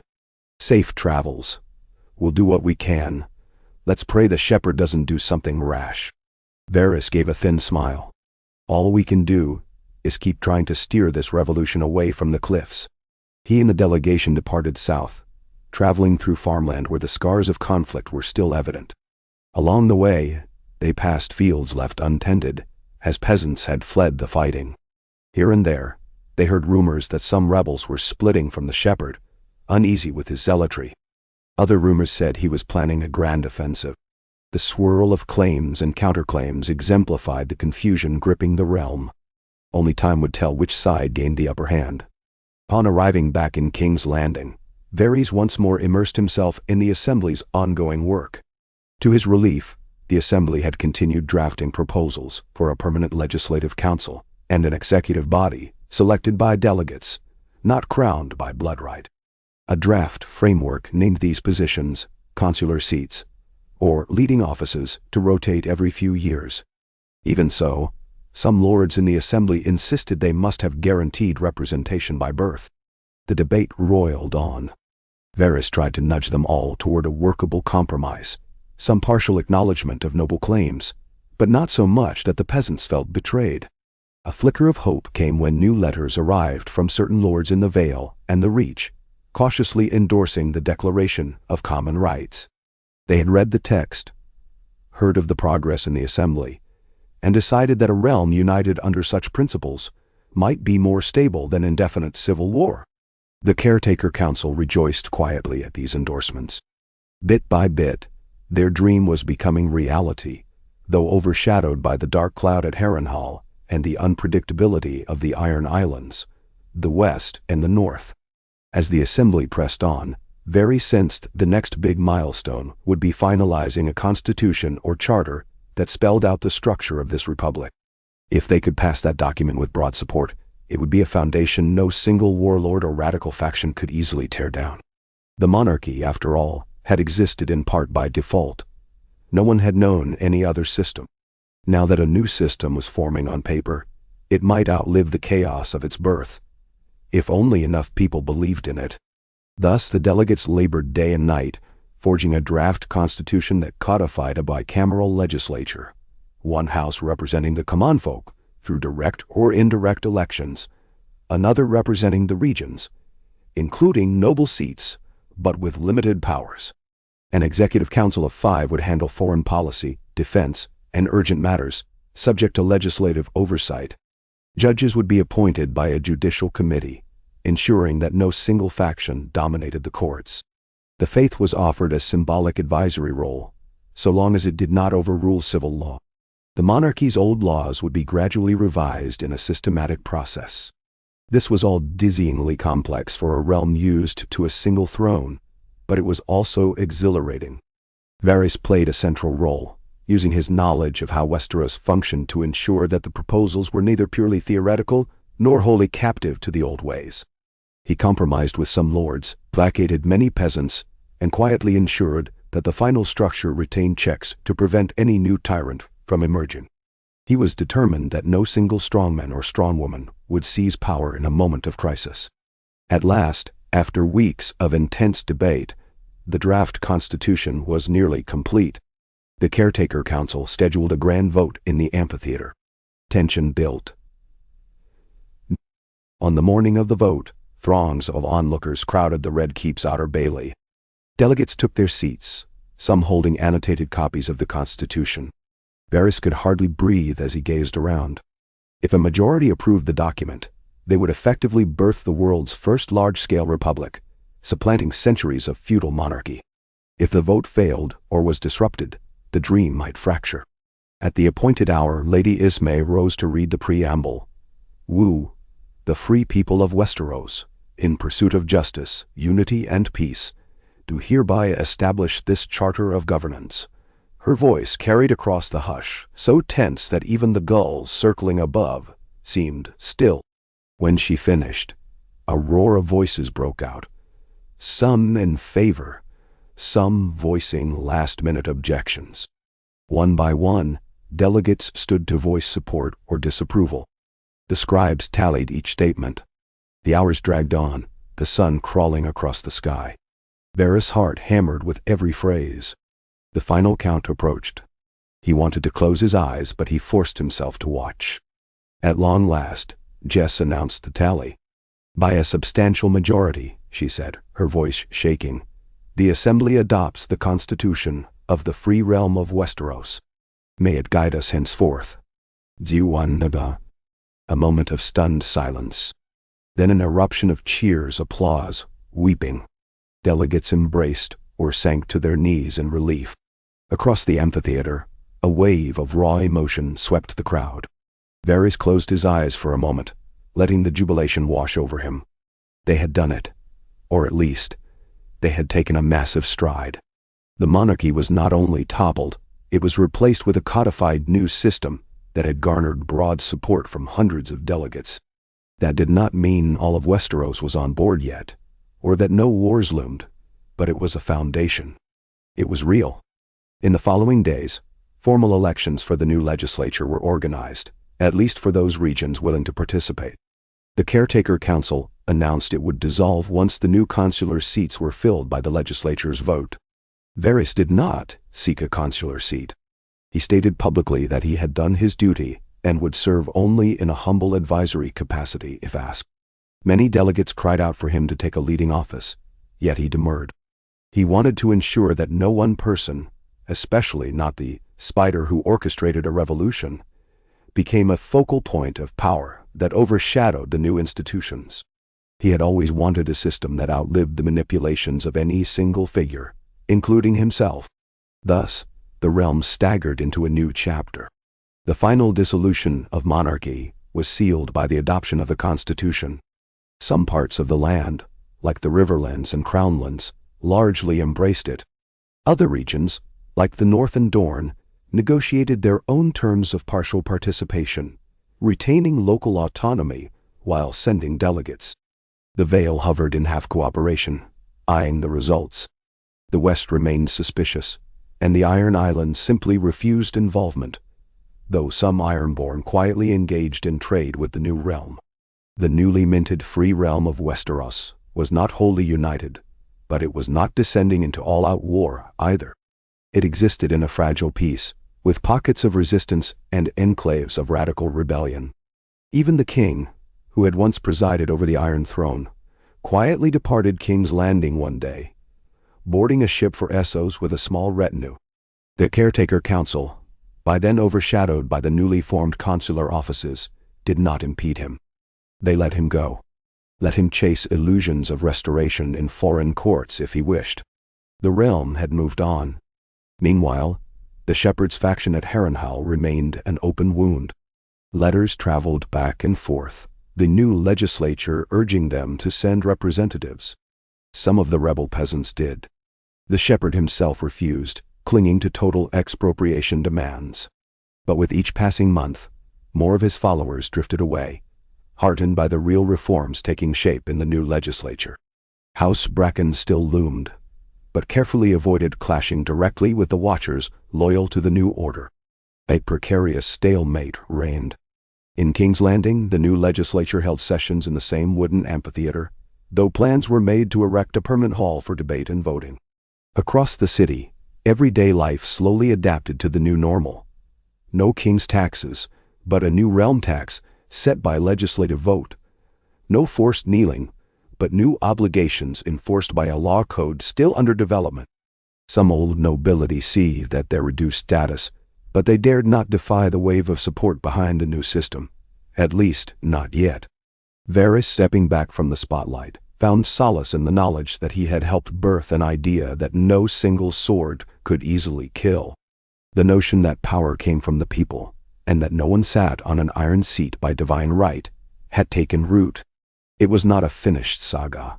He knew that well. The threats of civil war, foreign intervention, internal corruption, and radical violence still loomed.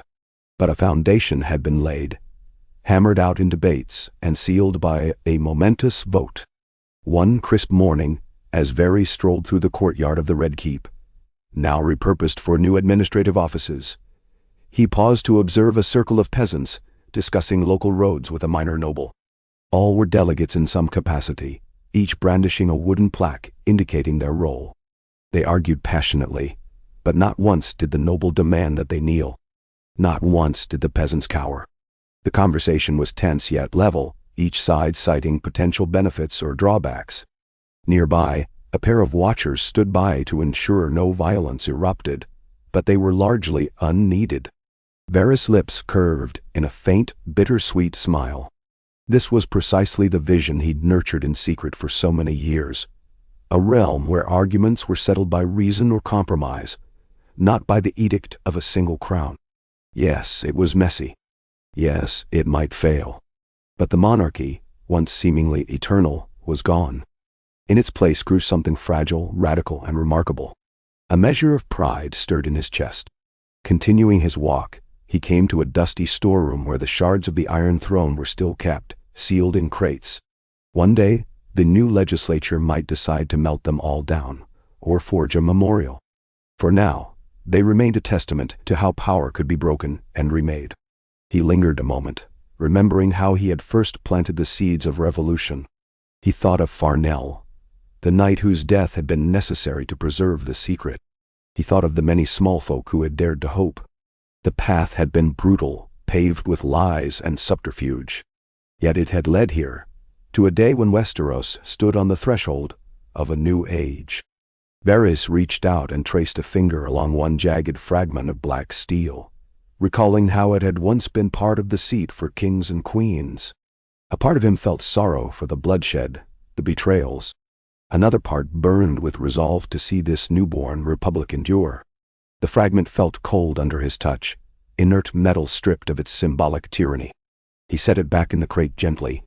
Outside, the city bustled, half in confusion, half in optimism. The new legislature hammered out laws in the open air, forging a precedent no one had dreamed possible.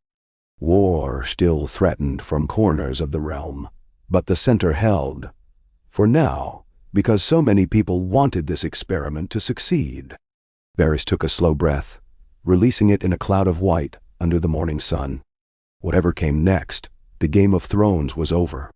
He had succeeded in that at least. There were new games, of course. Politics would never vanish. But they would be played on a stage where no single house could claim divine right to rule. Perhaps that was enough.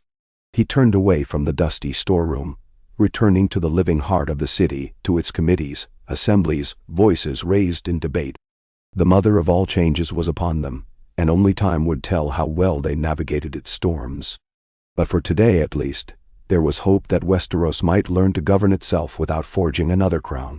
In that small miracle, Varys found the fulfillment of a lifetime scheme, and perhaps for the first time, a measure of genuine peace in his own soul.